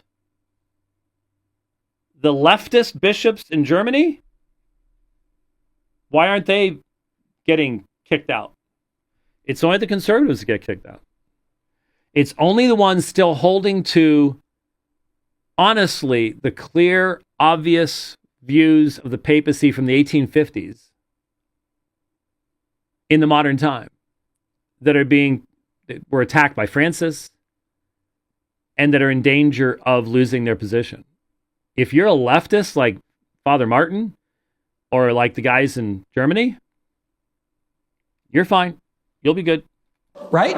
On a matter of doctrine, on a matter of local adjudication of his diocese, Vatican II is explicit. Bishops are not the vicars of the Pope. And so the idea that the Pope is the bishop of bishops is actually not a good understanding of the Catholic idea of the papacy at all. But it is, first of all, he recognizes that the bishops in council in North Africa were specifically rebuking the Bishop of Rome, Stephen, for claiming to be a bishop of bishops. Read Firmilian. I don't have the quotation in front of me, and it would take me too long to pull it up. I mean, I have it on this computer somewhere in the 8 terabytes of the hard drive. I have Firmilian's quotation. But it was wild, and it was aimed directly at Rome. And of course, all the Roman Catholic can do is go, he was wrong. Not, he represents a valid perspective at that time. Not that we see development taking place here. We're seeing this example right now, that development. Yeah. Did the church in Antioch, the Bishop of Antioch, have universal jurisdiction? No. Did the bishop? Well, he did briefly while Peter was That's it. I'm just going to, just that one question. So it's just yes or no's. So the Bishop of Jerusalem. Well, it depends what era. Was Jerusalem, did the Bishop of Jerusalem have universal jurisdiction? When Peter was there in Jerusalem and Antioch, he possessed that fullness of authority. I'm asking about the specific Bishop of Antioch that existed in let's say the 2nd century. Okay. In the second century, did the Bishop of Antioch have universal jurisdiction? No, in fact, he doesn't claim to. Okay, did the Bishop of Jerusalem? No. Did the Bishop of Smyrna? No. Okay. So can you show me what documentation do we have? Can you provide me with any documentation showing that the Bishop of Rome was actually given universal jurisdiction and not just local jurisdiction? Yeah, I already gave you one example of First Clement, of him adjudicating authority. I already pointed. Okay, whoa. Okay. Immediately, any honest historian will go, okay, the first thing we have to look at is the 6th canon of the Council of Nicaea. The 6th canon of the Council of Nicaea delineates the areas of jurisdiction of the patriarchal sees and specifically gives Alexandria control over that region over against Rome. Rome does not have control over those churches. That's the sixth canon of the Council of Nicaea. That is so damning to this position that when I debated Robertson Jennis and Scott Butler at Boston College in 94, I think it was, they literally had to try to appeal to an Arabic version of the sixth canon of the Council of Nicaea to try to find a way around the obvious meaning of what the official canon actually reads. That's how desperate they were. So that's the first thing you'd have to say is here's the first ecumenical council. Nobody called it that then. Nobody knew that's what it was then. It had to fight for acceptance afterwards. But the first ecumenical council sees that limitation. So that's the first thing you'd have to say. Secondly, you have to assume that your audience has not read. There's that little booger back again. Hey, I got him. All right. Sorry, just killed one of God's creatures. Those that try to fly up your nose are worthy of death. Anyway, anyone who is, he's got to be assuming that nobody in this audience has ever read the epistle of the Church of Rome to the church at Corinth, which could be first century. Because this is not a bishop of bishops. This is not a person with universal jurisdiction. This is not an individual. This is a church writing to another church on foundation of equality, not supremacy, not universal jurisdiction. You can't find anything in that letter to substantiate this grossly anachronistic reading of that text. It's just not there. But how many people listening to a debate have ever read it? How many people who listen to this debate will ever even look it up, let alone take the time to read it? It's not a short letter. I remember, wow, what year was that? Man, sometime around 2003-ish. Anyways, I taught a class for, back then it was called Golden Gate Baptist Theological Seminary. Now it's Gateway. Development of patristic theology. That was fun. And we read that letter. And it took a while. And we discussed all these various issues. And if I recall correctly, we even had one of those classes. That was the year we went on the Zaandam on a cruise. And the class came on the cruise. That was fun. And I had this big old suite, and we had enough room between the balcony and the inside for the whole class to sit there. And we're doing patristic development, patristic theology while at sea. Probably never get to do that again, but it was fun the one time we got to do it. No choice about it. Anyway, so this presentation being made by Heschmeyer here, extremely liable to refutation. Did bishops ever, did other bishops ever write letters to other churches? Sure, but this did Athanasius write to intervene in the affairs of other churches when they were dealing with issues? In fact, when they wrote to the Bishop of Rome, he responded by rebuking them for not reaching out earlier to settle the matter. Was the letter by Clement actually written, like, does it say like Clement's name, or was it written on behalf of the Church of Rome? Was it written anonymously? Well, it's internally anonymous in the same way that, like, so it was an anonymous letter. It doesn't say like, I, Clement, say X, Y, Z. It's we in Rome say the following? It's the Church of Rome is answering the question. Does he issue any? See, Jacob knows the answer to all these questions, which one of the rules of cross-examination is never ask a question to which you do not know the answer. So he knows that is an anonymous epistle. There is no name. Clement is traditionally attached to it. There is nothing in that epistle where the Bishop of Rome, as the Bishop of Rome, exercises authority in any way, shape, or form. This is an anachronistic abuse. An anachronistic abuse of First Clement. But Joe doesn't have any choice because there ain't nothing else. It's that the papacy didn't exist at this time. But his theology says that it has to, because that defines the church. Except unless you believe John Henry Cardinal Newman, and it's just a part of the deposit of faith, and it won't grow into the acorn won't grow into the oak tree for centuries. Again, George Salmon wrote a full rebuttal of John Henry Cardinal Newman back in the 1800s when all that controversy was taking place. And one of the things he said about Newman's theory is that it was fundamentally an abandonment of the historical field of battle. And that's what it is. So Rome today is schizophrenic. The official leadership, Leo XIV,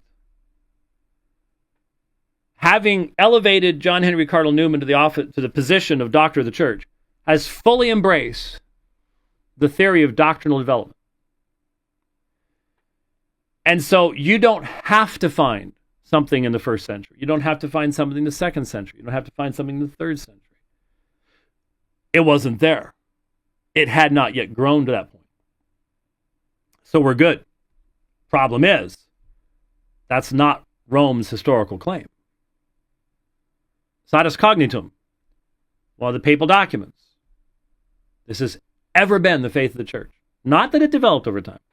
It's ever been the faith of the church. Now, we know what it meant to them. We know when Satis Cognitum was written, what that meant.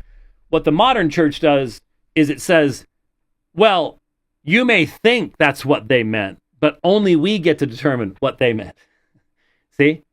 So we can interpret that as meaning it was a part of the deposit of faith, even though it had not yet consciously come into the understanding of the church through the enlightening of the Holy Spirit and the work of the great theologians. See, I can talk like the Vatican II. Just not like Vatican II, but like the Vatican II. So there's always a way around it. There is always a way around it.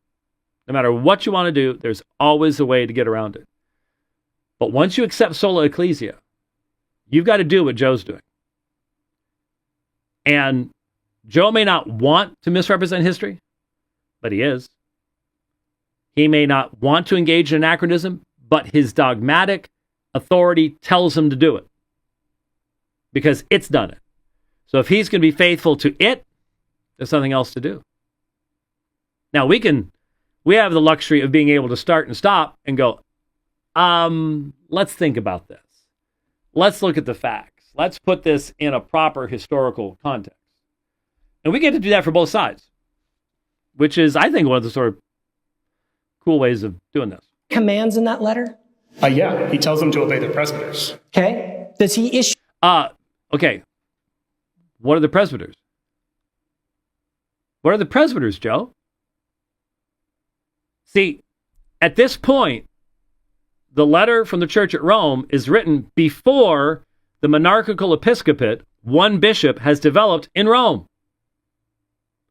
What's clear from reading Clement in context is that this is a church led by elders, like the New Testament, where bishops, overseers, presbyters, and episcopoi are the same thing.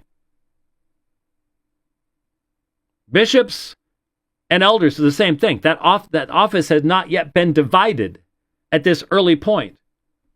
So it was still functioning apostolically. In other words, in the light of what the apostles actually taught about these offices, which, by the way, is the same way my church is organized. The way the New Testament identifies elders, bishops, same office. Rome has divided these things. And what do the presbyters become in Roman Catholic theology? Priests. So see what had happened? The church at Corinth had a lot of problems. You can tell that from the Corinthian correspondence in the New Testament. First and 2 Corinthians. And even having received 2 apostolic letters of significant length and ferocity, strength, rebuke, didn't change much.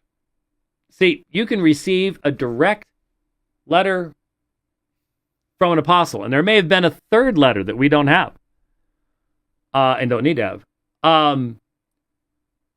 The church still had problems.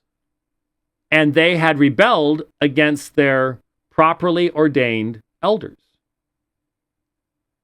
And so what Rome said was, you can't do this. This is not apostolic. This is not what the apostles taught us to do. You need to restore them. You need to submit to them and do this in proper order as a united body. But there is no one person saying this, because the church at Rome is telling the church at Corinth, bring in the body, not the bishop. There is no mention of the bishop at Corinth as a singular office. They had kicked the elders out as a group. And so the elders in Rome are defending the elders in Corinth to the rebels in Corinth. There's no pope here. There's no monarchical episcopate here. There's no exercise of authority here. And so Heschmeyer is stuck reading history anachronistically. He's forced to. He has no choice. We've mentioned this over and over again over the years. I feel sorry for my Roman Catholic friends who are told by Rome, you must believe this is the ancient faith of the church, when it's so plainly obvious it wasn't. It wasn't. And they can't do history. They can't allow the early church writers to be the early church writers. They have to turn them into faithful Roman Catholics. And that's what's so disappointing when you hear all these new converts. I read the early church and I found out that they were Catholic. In what way? I mean, they use that term. Universal, yeah, not Roman Catholic. You equivocate. And if you want to read them, okay, show me the papacy. It's not there. Well, somebody mentioned Peter. Yeah. So did Paul. Big deal. Yeah, it's anachronism's ugly. Do those commands as binding he says upon he doesn't them? do it in the same way Peter and Paul do. Okay, cool. Just want to make sure of that. Does he claim that he has authority over that church? If you're saying, like, does he say? Or I'm sorry. I said he. In this anonymous letter that is attributed to Clement, does the group who wrote the letter claim authority over that other church? There is no group who wrote the letter. Then why is it addressed as we say this? Because he is speaking as the bishop on behalf of the whole church. Okay, pure anachronism. Pure fiction. Pure fiction. Why does he say that? What evidence does he have? Nothing. Big, fat, nothing. There's nothing in the letter that substantiates that. Nothing. So why does he say it? He has to. Because Rome has told him, this is what you're to believe. This is what you're to see. And if the facts say otherwise, be anachronistic. Right there in public. That's the amazing thing. And see, I can just simply sit here and say to you, let's say you're thinking about joining Roman Catholicism, or you are a Roman Catholic and you realize, wow, there's problems here, and, but I can say this and go, it's available online. It may take you a few minutes to read it, but just read it and don't read anything into it. Just listen to it and ask yourself a question. Is this how? Yeah, ask yourself this question. Is this how the Bishop of Rome would write today to a church? Or is this how a church organized with plurality of elders would write to another church with a plurality of elders? that just kicked its elders out, encouraging them to do the right thing. So, one Reformed Baptist church writing to another Reformed Baptist church. Which one does it sound like? It's not how the Pope talks. And yes, the Pope can use the majestic plural, we say this. But that's after lengthy self-description of the Bishop of Rome, Pontifex Maximus, infallible leader of the entire church. And there's nothing like that in 1 Clement. And by the way, make sure you're reading 1 Clement. Remember, Leighton Flowers got all that confused in our debate and was way off on that one. In the same way that, like, your president might speak on behalf of the whole Church of Jesus Christ of Latter-day Saints. Okay. But there's no one has ever ascribed it to a committee or a panel or a group. It has universally been attested as Clementine in origin. Universally. That is wishful thinking. Again, any fair reading of the book shows that it is the elders at Rome writing to the elders at Corinth, not a single bishop. Prove me wrong. It's online. Go read it. Prove me wrong. Where does a singular individual speak? Never. It's not there. Because the doctrine didn't exist in their mind. To insert it is the myth of Roman Catholic supremacy. That's the only way you can do it. But it's to twist history. On what basis? We have the early testimonies of people like Irenaeus. Like, we have people in the 100s who say they got it from Clement. The Christians in Corinth were reading it as Scripture. The Christians in Corinth were reading it as Scripture. Now, I would like to see exactly how you substantiate that, but what does that have to do with anything? That doesn't change the fact this is not the Bishop of Rome speaking. It isn't. Prove it. I mean, these are just bald assertions that go right against the text itself. This is a great illustration of how Rome does history. It's backwards. And it's no wonder they go, see, to go deep in history is to cease to be Protestant. Actually, to go deep in history is to recognize that Rome tells you what to find in history and what to ignore in history. I mean, this would be eisegesis of Scripture. This is just eisegesis of Clement. Because it came from Clement of Rome. When you say that the entire... One last question. Okay, last question. When you say that Latter-day Saints believe in this universal apostasy where all Christians, Christianity was totally lost, how do you reconcile that with the fact that Joseph Smith literally said that the great Christian martyrs of history were saved in the kingdom of God? I only said the first half of it. I said there was a universal apostasy, and I took that statement from the Church of Jesus Christ of Latter-day Saints website. So I think that may be a question better directed in-house. Well, that was a good response. Because, you may want to try to soften the teachings of the early Mormon church about the apostasy. For me, the fact that we've gotten this far into this debate, and we didn't listen to the opening statements and stuff, you can go listen to them yourself, but that we've gotten this far into the debate, and the real issue from the Mormon side has not even been touched on. Okay, let's go back to Daniel 2. Daniel 2. There are 4 kingdoms. What is the 4th kingdom? I'm not sure. Okay. Would you agree with me that during the time of the 4th kingdom, Christ will set up a kingdom that will never be destroyed? Not sure. I'm going to punt on that because I don't necessarily, I'm just going to punt on it. It seems like you're not really committing to, you like mailing jelly. Well, I don't want to commit to any particular interpretation made by Latter-day Saints because, again, for the sake of the debate, the apostasy being a reality is a matter of if someone can show the continual existence of an institutional church going all the way back that held the authority of Peter. If there is a biblical prophecy that says Christ is going to establish a church and it will never be destroyed, wouldn't that meet that burden? Or why would you have to look to anything after that? Well, what if that church was the body of believers? But I'm sorry, that's a question. I would say this. Let me answer the question then. The church, if in Scripture, if the church as a body of believers, and he says that it's going to continue, I agree with you. So in John 10, when Jesus says he has other sheep and he's going to draw them into one flock, so there's one shepherd and one flock, what does he mean by that?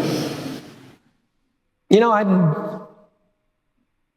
I would say that the body of believers that exist in all the world will be brought into one flock, but I don't believe... Sorry, you're saying this is a future event, and this is not something he's going to do during his incarnation? I don't know. Okay. 1 Timothy 3, when the church is described as the pillar and foundation of truth, and St. Paul tells Timothy, if he wants to know how to behave, to look to that church, is that an amorphous body of believers, or is that an institutional church? I just point out that in context, that's a local church. I mean, how can Timothy behave in a universal church? No, the context of that, the church as the pillar and ground of the truth, they want to make this the big universal church. And okay, if you want to make that type of application, but you've got to start with what Paul was actually saying. And Paul was actually talking about the local church in which Timothy was the bishop of the local church. Okay? And not just the bishop, as if there was a monarchical episcopate already, one of a group of elders. And it was that local church. And you might go, I'm comfortable saying the church is the pillar and foundation of the truth as long as it's the universal church. But local church? I mean, there are so many problems in local churches. Yeah, there are. But what has God chosen as the means by which the truth is to be proclaimed and upheld? His church, the local church. That's where the sacrament is found. That's where the supper is celebrated. That's where baptism takes place, is the local church. And if you want to extract from that into something greater, feel free to try to do so in context, but it's going to be pretty tough because that's the immediate context of Paul's words. Well, I think the word church can be used in different senses. It can be used to describe the body of believers. For example, in the word in Greek for church that they use is an assembly. Right. Yeah, it's a body of believers, not an institution. But it can refer to an institution, to be fair. And I think that, and I do believe that the institution of the church existed at the time of... 3:15 refers. I think it would probably be the institutional church that existed at that time, which was connected to Peter. Which was connected to Peter. Where do you get that? I mean, that's the only way from a Mormon perspective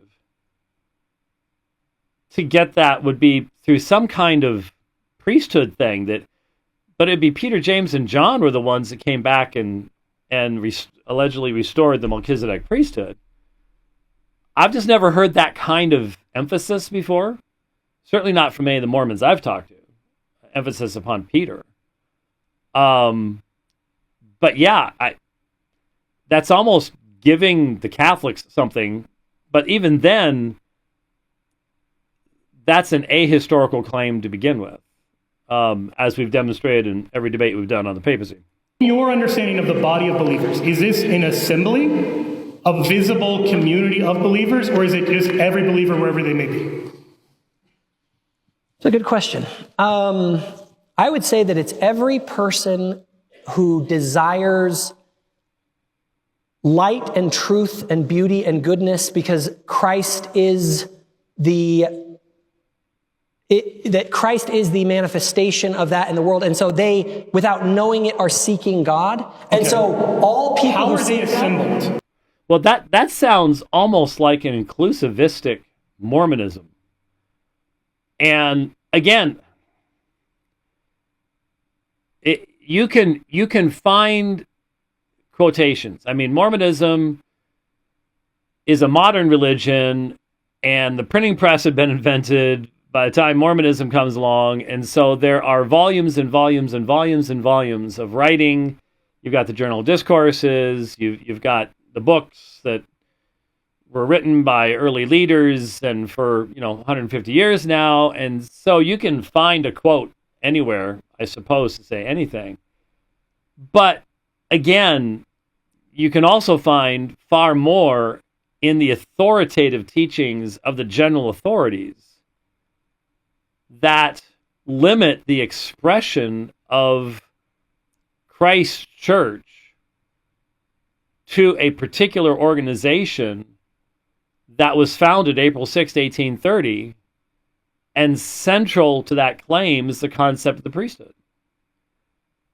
I mean, okay, is it possible that's being diminished in modern Mormonism? Yeah, I suppose so. I mean, I still talk to plenty of Mormons that will, defend that concept. But still, it's just let me put it this way. I don't think any Jacob Hansens existed in the 1980s. Okay?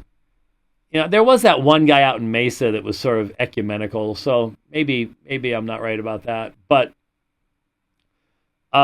things they be a changing up there in Salt Lake City. If they're an assembly, how are they assembled? Like if you said all left-handed people are an assembly, I wouldn't know what that means. So what do you mean when you say everyone seeking after Christ is somehow an ecclesia, a church, an assembly?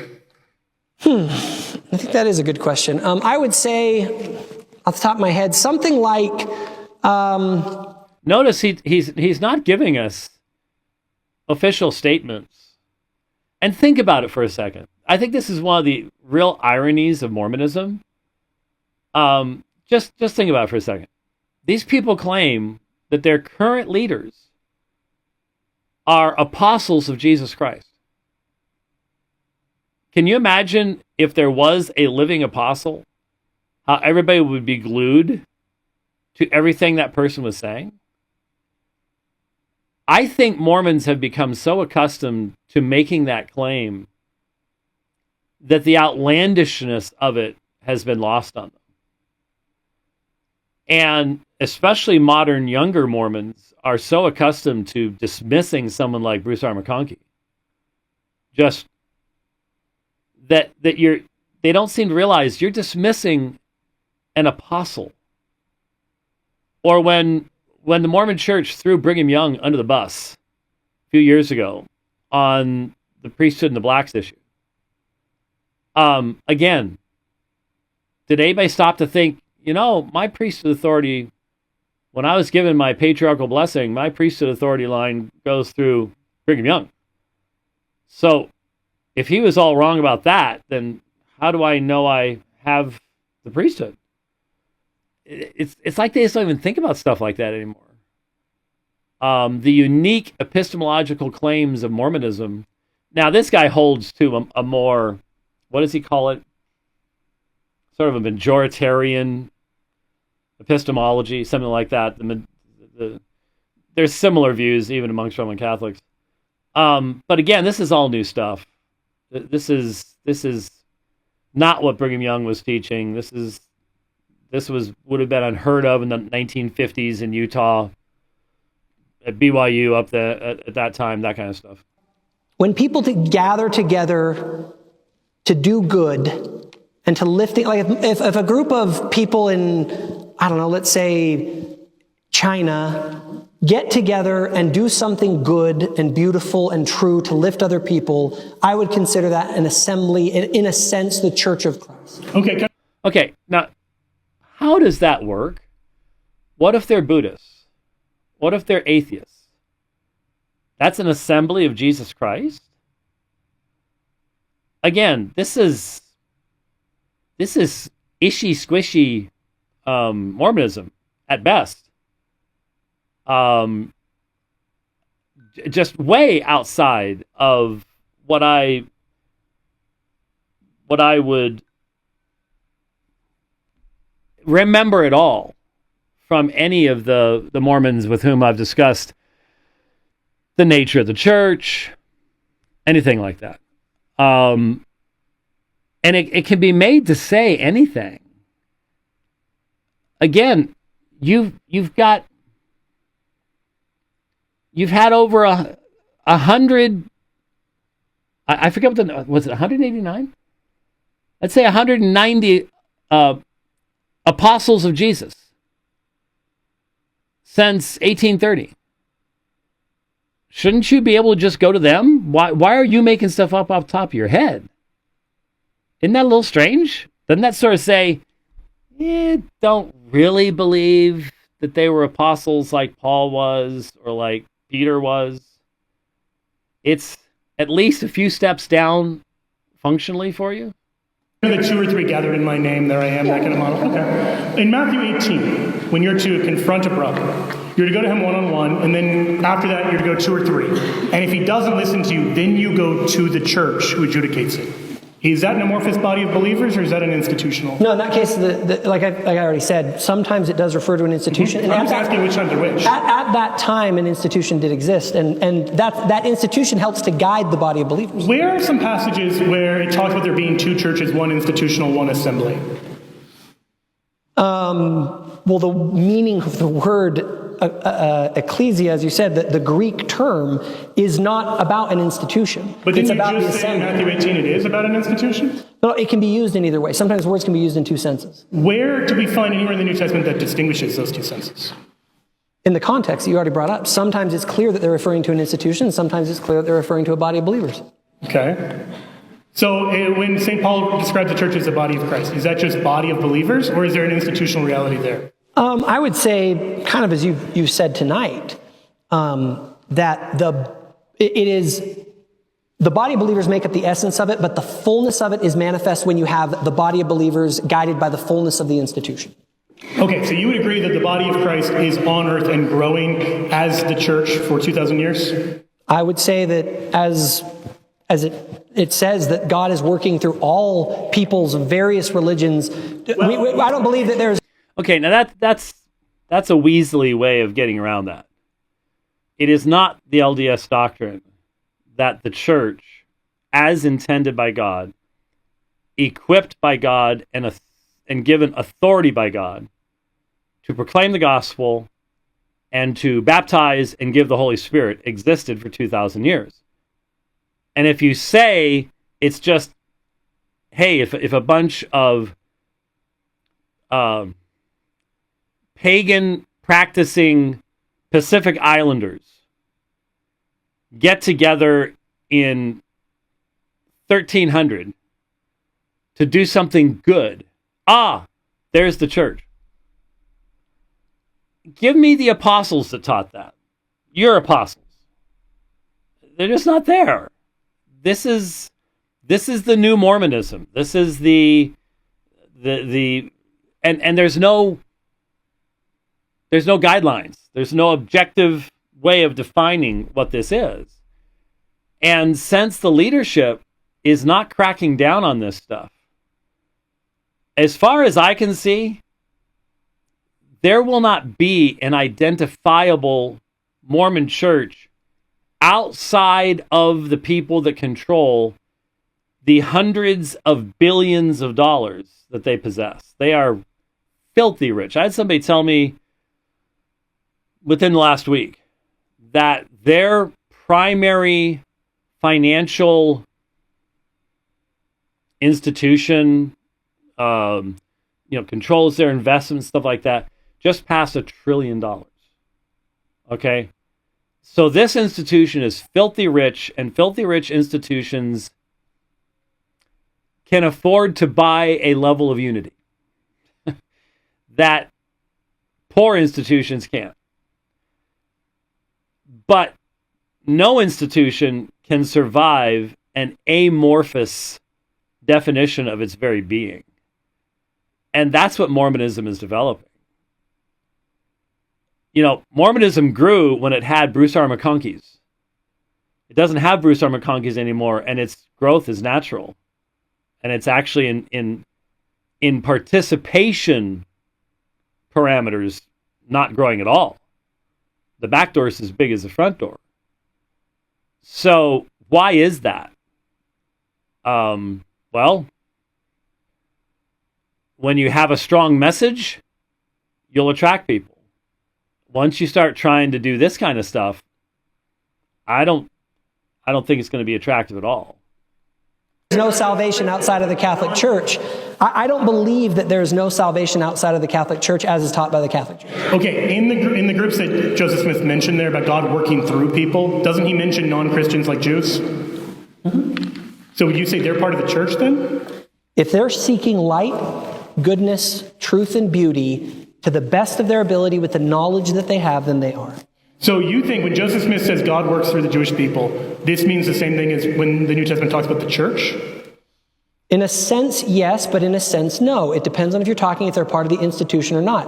I actually believe that the Catholic Church and the good, faithful Catholics in this room, that you guys are part of the church in that sense as the body of sincere seekers and believers. And our invitation to you is to come and see and get to know us, because our belief is that the institution, which is what we're talking about, its fullness needs to be restored. Its fullness has been restored. What was restored? The priesthood authority. And I invite you to read many of the sermons from Brigham Young and his cohorts as they went to Utah. And this is not, let me put it this way. Okay, I've said this more than once. Pope Francis, if he held to his positions, would have been burned by the Inquisition in the year 1600. And Jacob Hansen would have been disappeared in Utah by a group called the Danites. Okay? Never to be heard of again. Never find his bones. In a less than pleasant manner. Yes, definitely. Just think Mountain Meadows Massacre style. Okay? There ain't no way that Jacob Hansen would survive under Brigham Young. Ain't going to happen. Ain't going to happen. And I don't know if that's going to come up in our debate, but I might try to find some way to sneak that in just for the fun of it.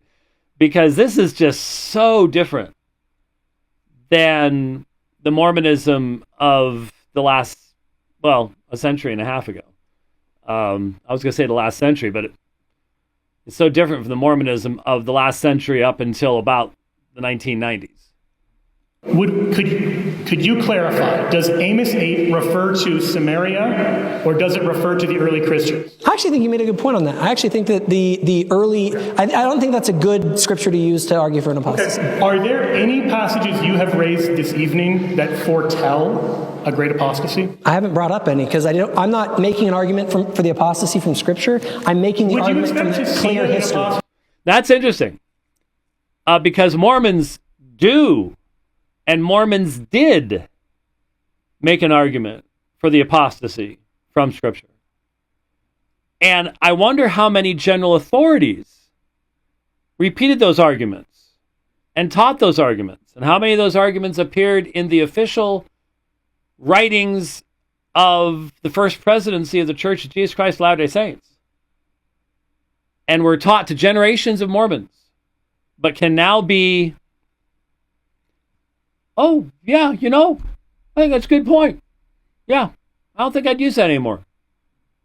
Okay, Jacob, you're not one of the general authorities.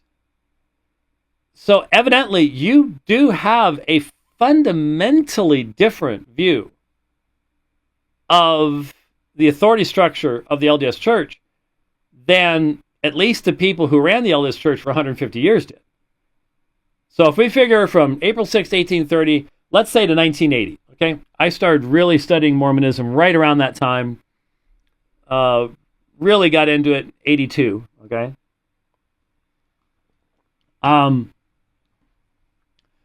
Let's use that first 150 years. I'm sorry. This was not the authority structure that was a part of the official writings of the First Presidency. I would hope you would agree. First Presidency sort of speaks for Mormonism, and you don't. And I cannot imagine an LDS doctrine of the priesthood that would allow you to override the authority claims of apostles and prophets. I'd love to hear. Maybe I can find it. Maybe someone can find for me. That'd be really nice. Someone can find for me where Jacob Hansen has addressed and defended the LDS claim of the restoration of the priesthood. Because something tells me he's a sharp guy. But the fact of the matter is, the Mormon view of the priesthood is not a sharp doctrine. That was an invention of Joseph Smith after the founding of the church. David Whitmer made that very clear. The changes between the 1833 Book of Commandments and 1835 Doctrine and Covenants also make that very clear. And it happened fast. Part of it was in response to challenges within the church, challenges from outside the church. But biblically, it is a horrifically expressed, framed doctrine that just runs Aaronic priesthood. Clearly, Joseph Smith knew nothing about the book of Hebrews. Didn't understand it. Melchizedek priesthood, same thing. So, yeah, I mean, that'd be a great debate. That would definitely be a worthwhile debate. I'm just not sure what Mormons anymore would take the debate. Old style Mormons would. But these new Mormons? I don't know. To see in Scripture if such a thing were to happen? Perhaps, and I think that there are verses that can be argued that way, though the specific ones I have mixed opinions on. Again, they can be argued that way. You have 15 living apostles of Christ. It has been the constant claim of the Mormon Church from the time I started talking to Mormons that you have continuing revelation. I mean, you and the Catholics sort of do share one thing. Both sides are always like, well, hey, we're not like you guys. We have the living voice of God during General Conference, or we can go to the Pope and get infallible guidance. The last time he did that was what? Bodily Assumption of Mary, which is one of the most ahistorical, silly claims ever made. You guys do that, but when you sort of wishy-wash stuff and ignore what these apostles have written for 150 years, aren't you sort of telling all of us, yeah, we claim that, but, we don't really believe that.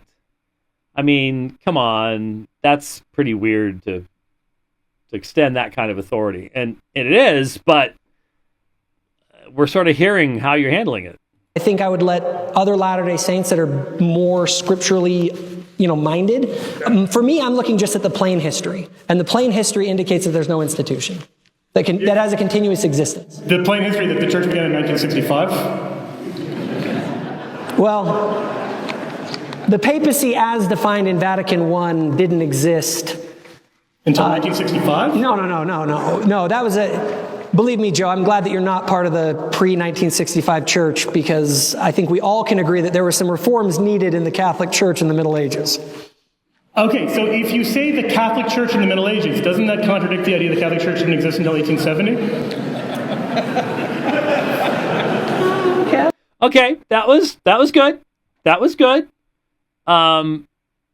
That's a, and I'm sure he's going to point out, well, but remember what I actually said. It sounds like we kind of so here's the problem: is that the definition of or the Catholic Church. If I don't understand what you mean by the essence of it, the reality is that the papal institution has been evolving. The doctrines of the Catholic faith, even its dogmas, are evolving over time. That's clear in the history, and so it's hard to say when you say, "Well, when did it begin?" It didn't begin in a moment. It's been But if we're watching the theology of Mormonism evolving right in front of us. Isn't that the same thing?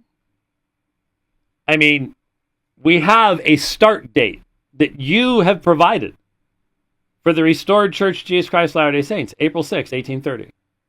Right?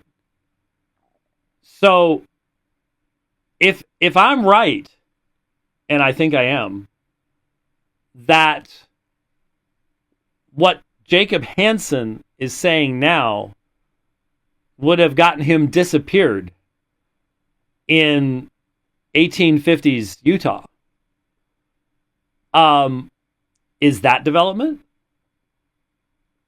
And if the development within Roman Catholicism means the apostasy took place, hasn't a new apostasy taken place within Mormonism? I mean, you can sort of see, he said, I'm not the scriptural one. Well, we haven't heard much solid scriptural argumentation. I mean, Joe Heschmeyer, in his opening statement, used a number of the verses that I would use, that God the Father receives glory through the church throughout all ages, Ephesians, things like that. But certainly the scriptures have not been the central focus during the cross-examination. A slow evolution of doctrine and dogmas and authority and claims over time. So Would you point to a moment, you just can't do Would you that. say the same about the Church of Jesus Christ of Latter-day Saints, that there's an evolution and change in dogmas like, Adam God, or plural marriage, or whether black people can be priests? Maybe. The list could go on. Hey.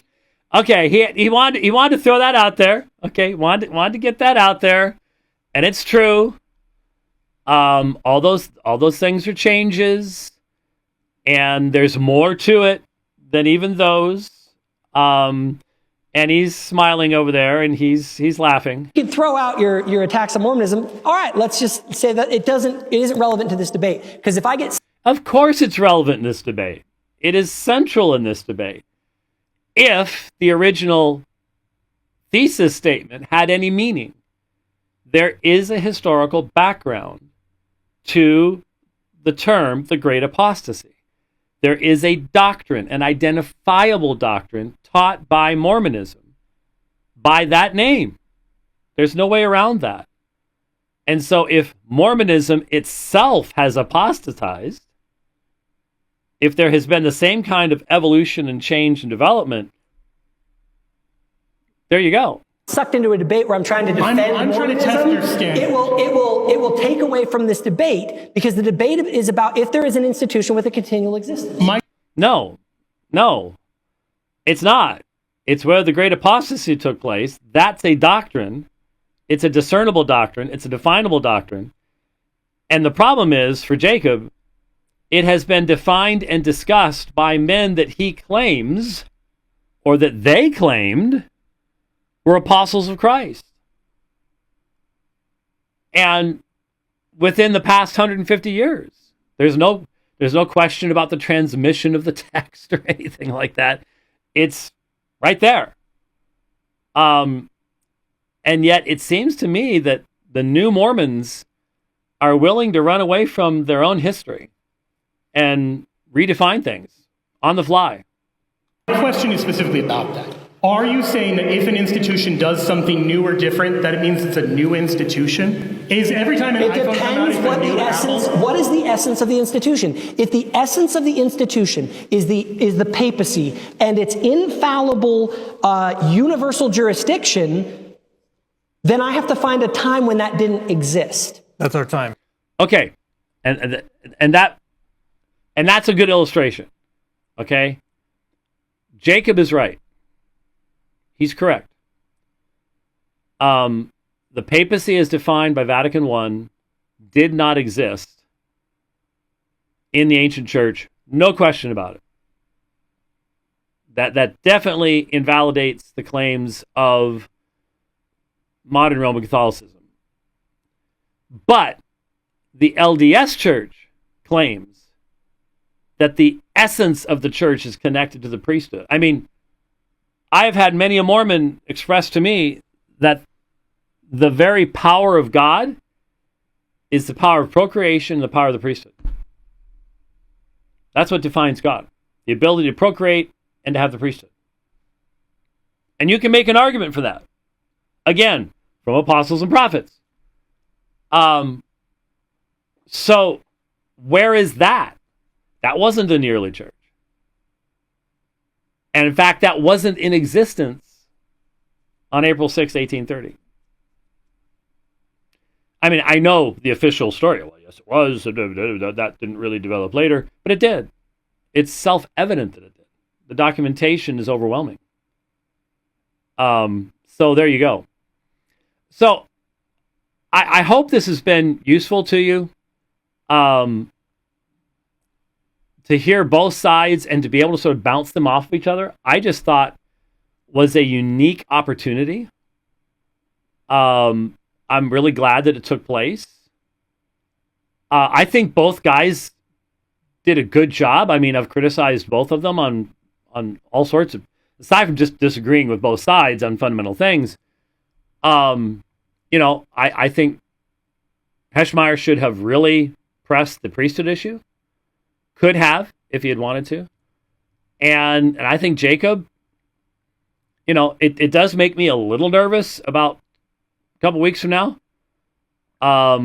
Because at least with our thesis statement, I'm not sure there's quite as much wiggle room, but I would have thought the great apostasy would have been clear enough in of itself to keep the guardrails up, but it wasn't.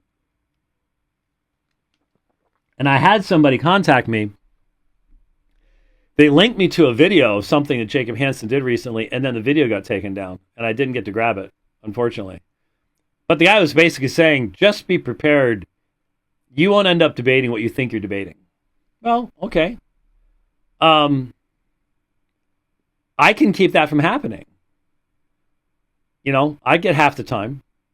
I can be a stick in the mud if I need to and stay focused on what's important. Try to rescue something from the debate if that's what I need to do. I've done a few, so we're good.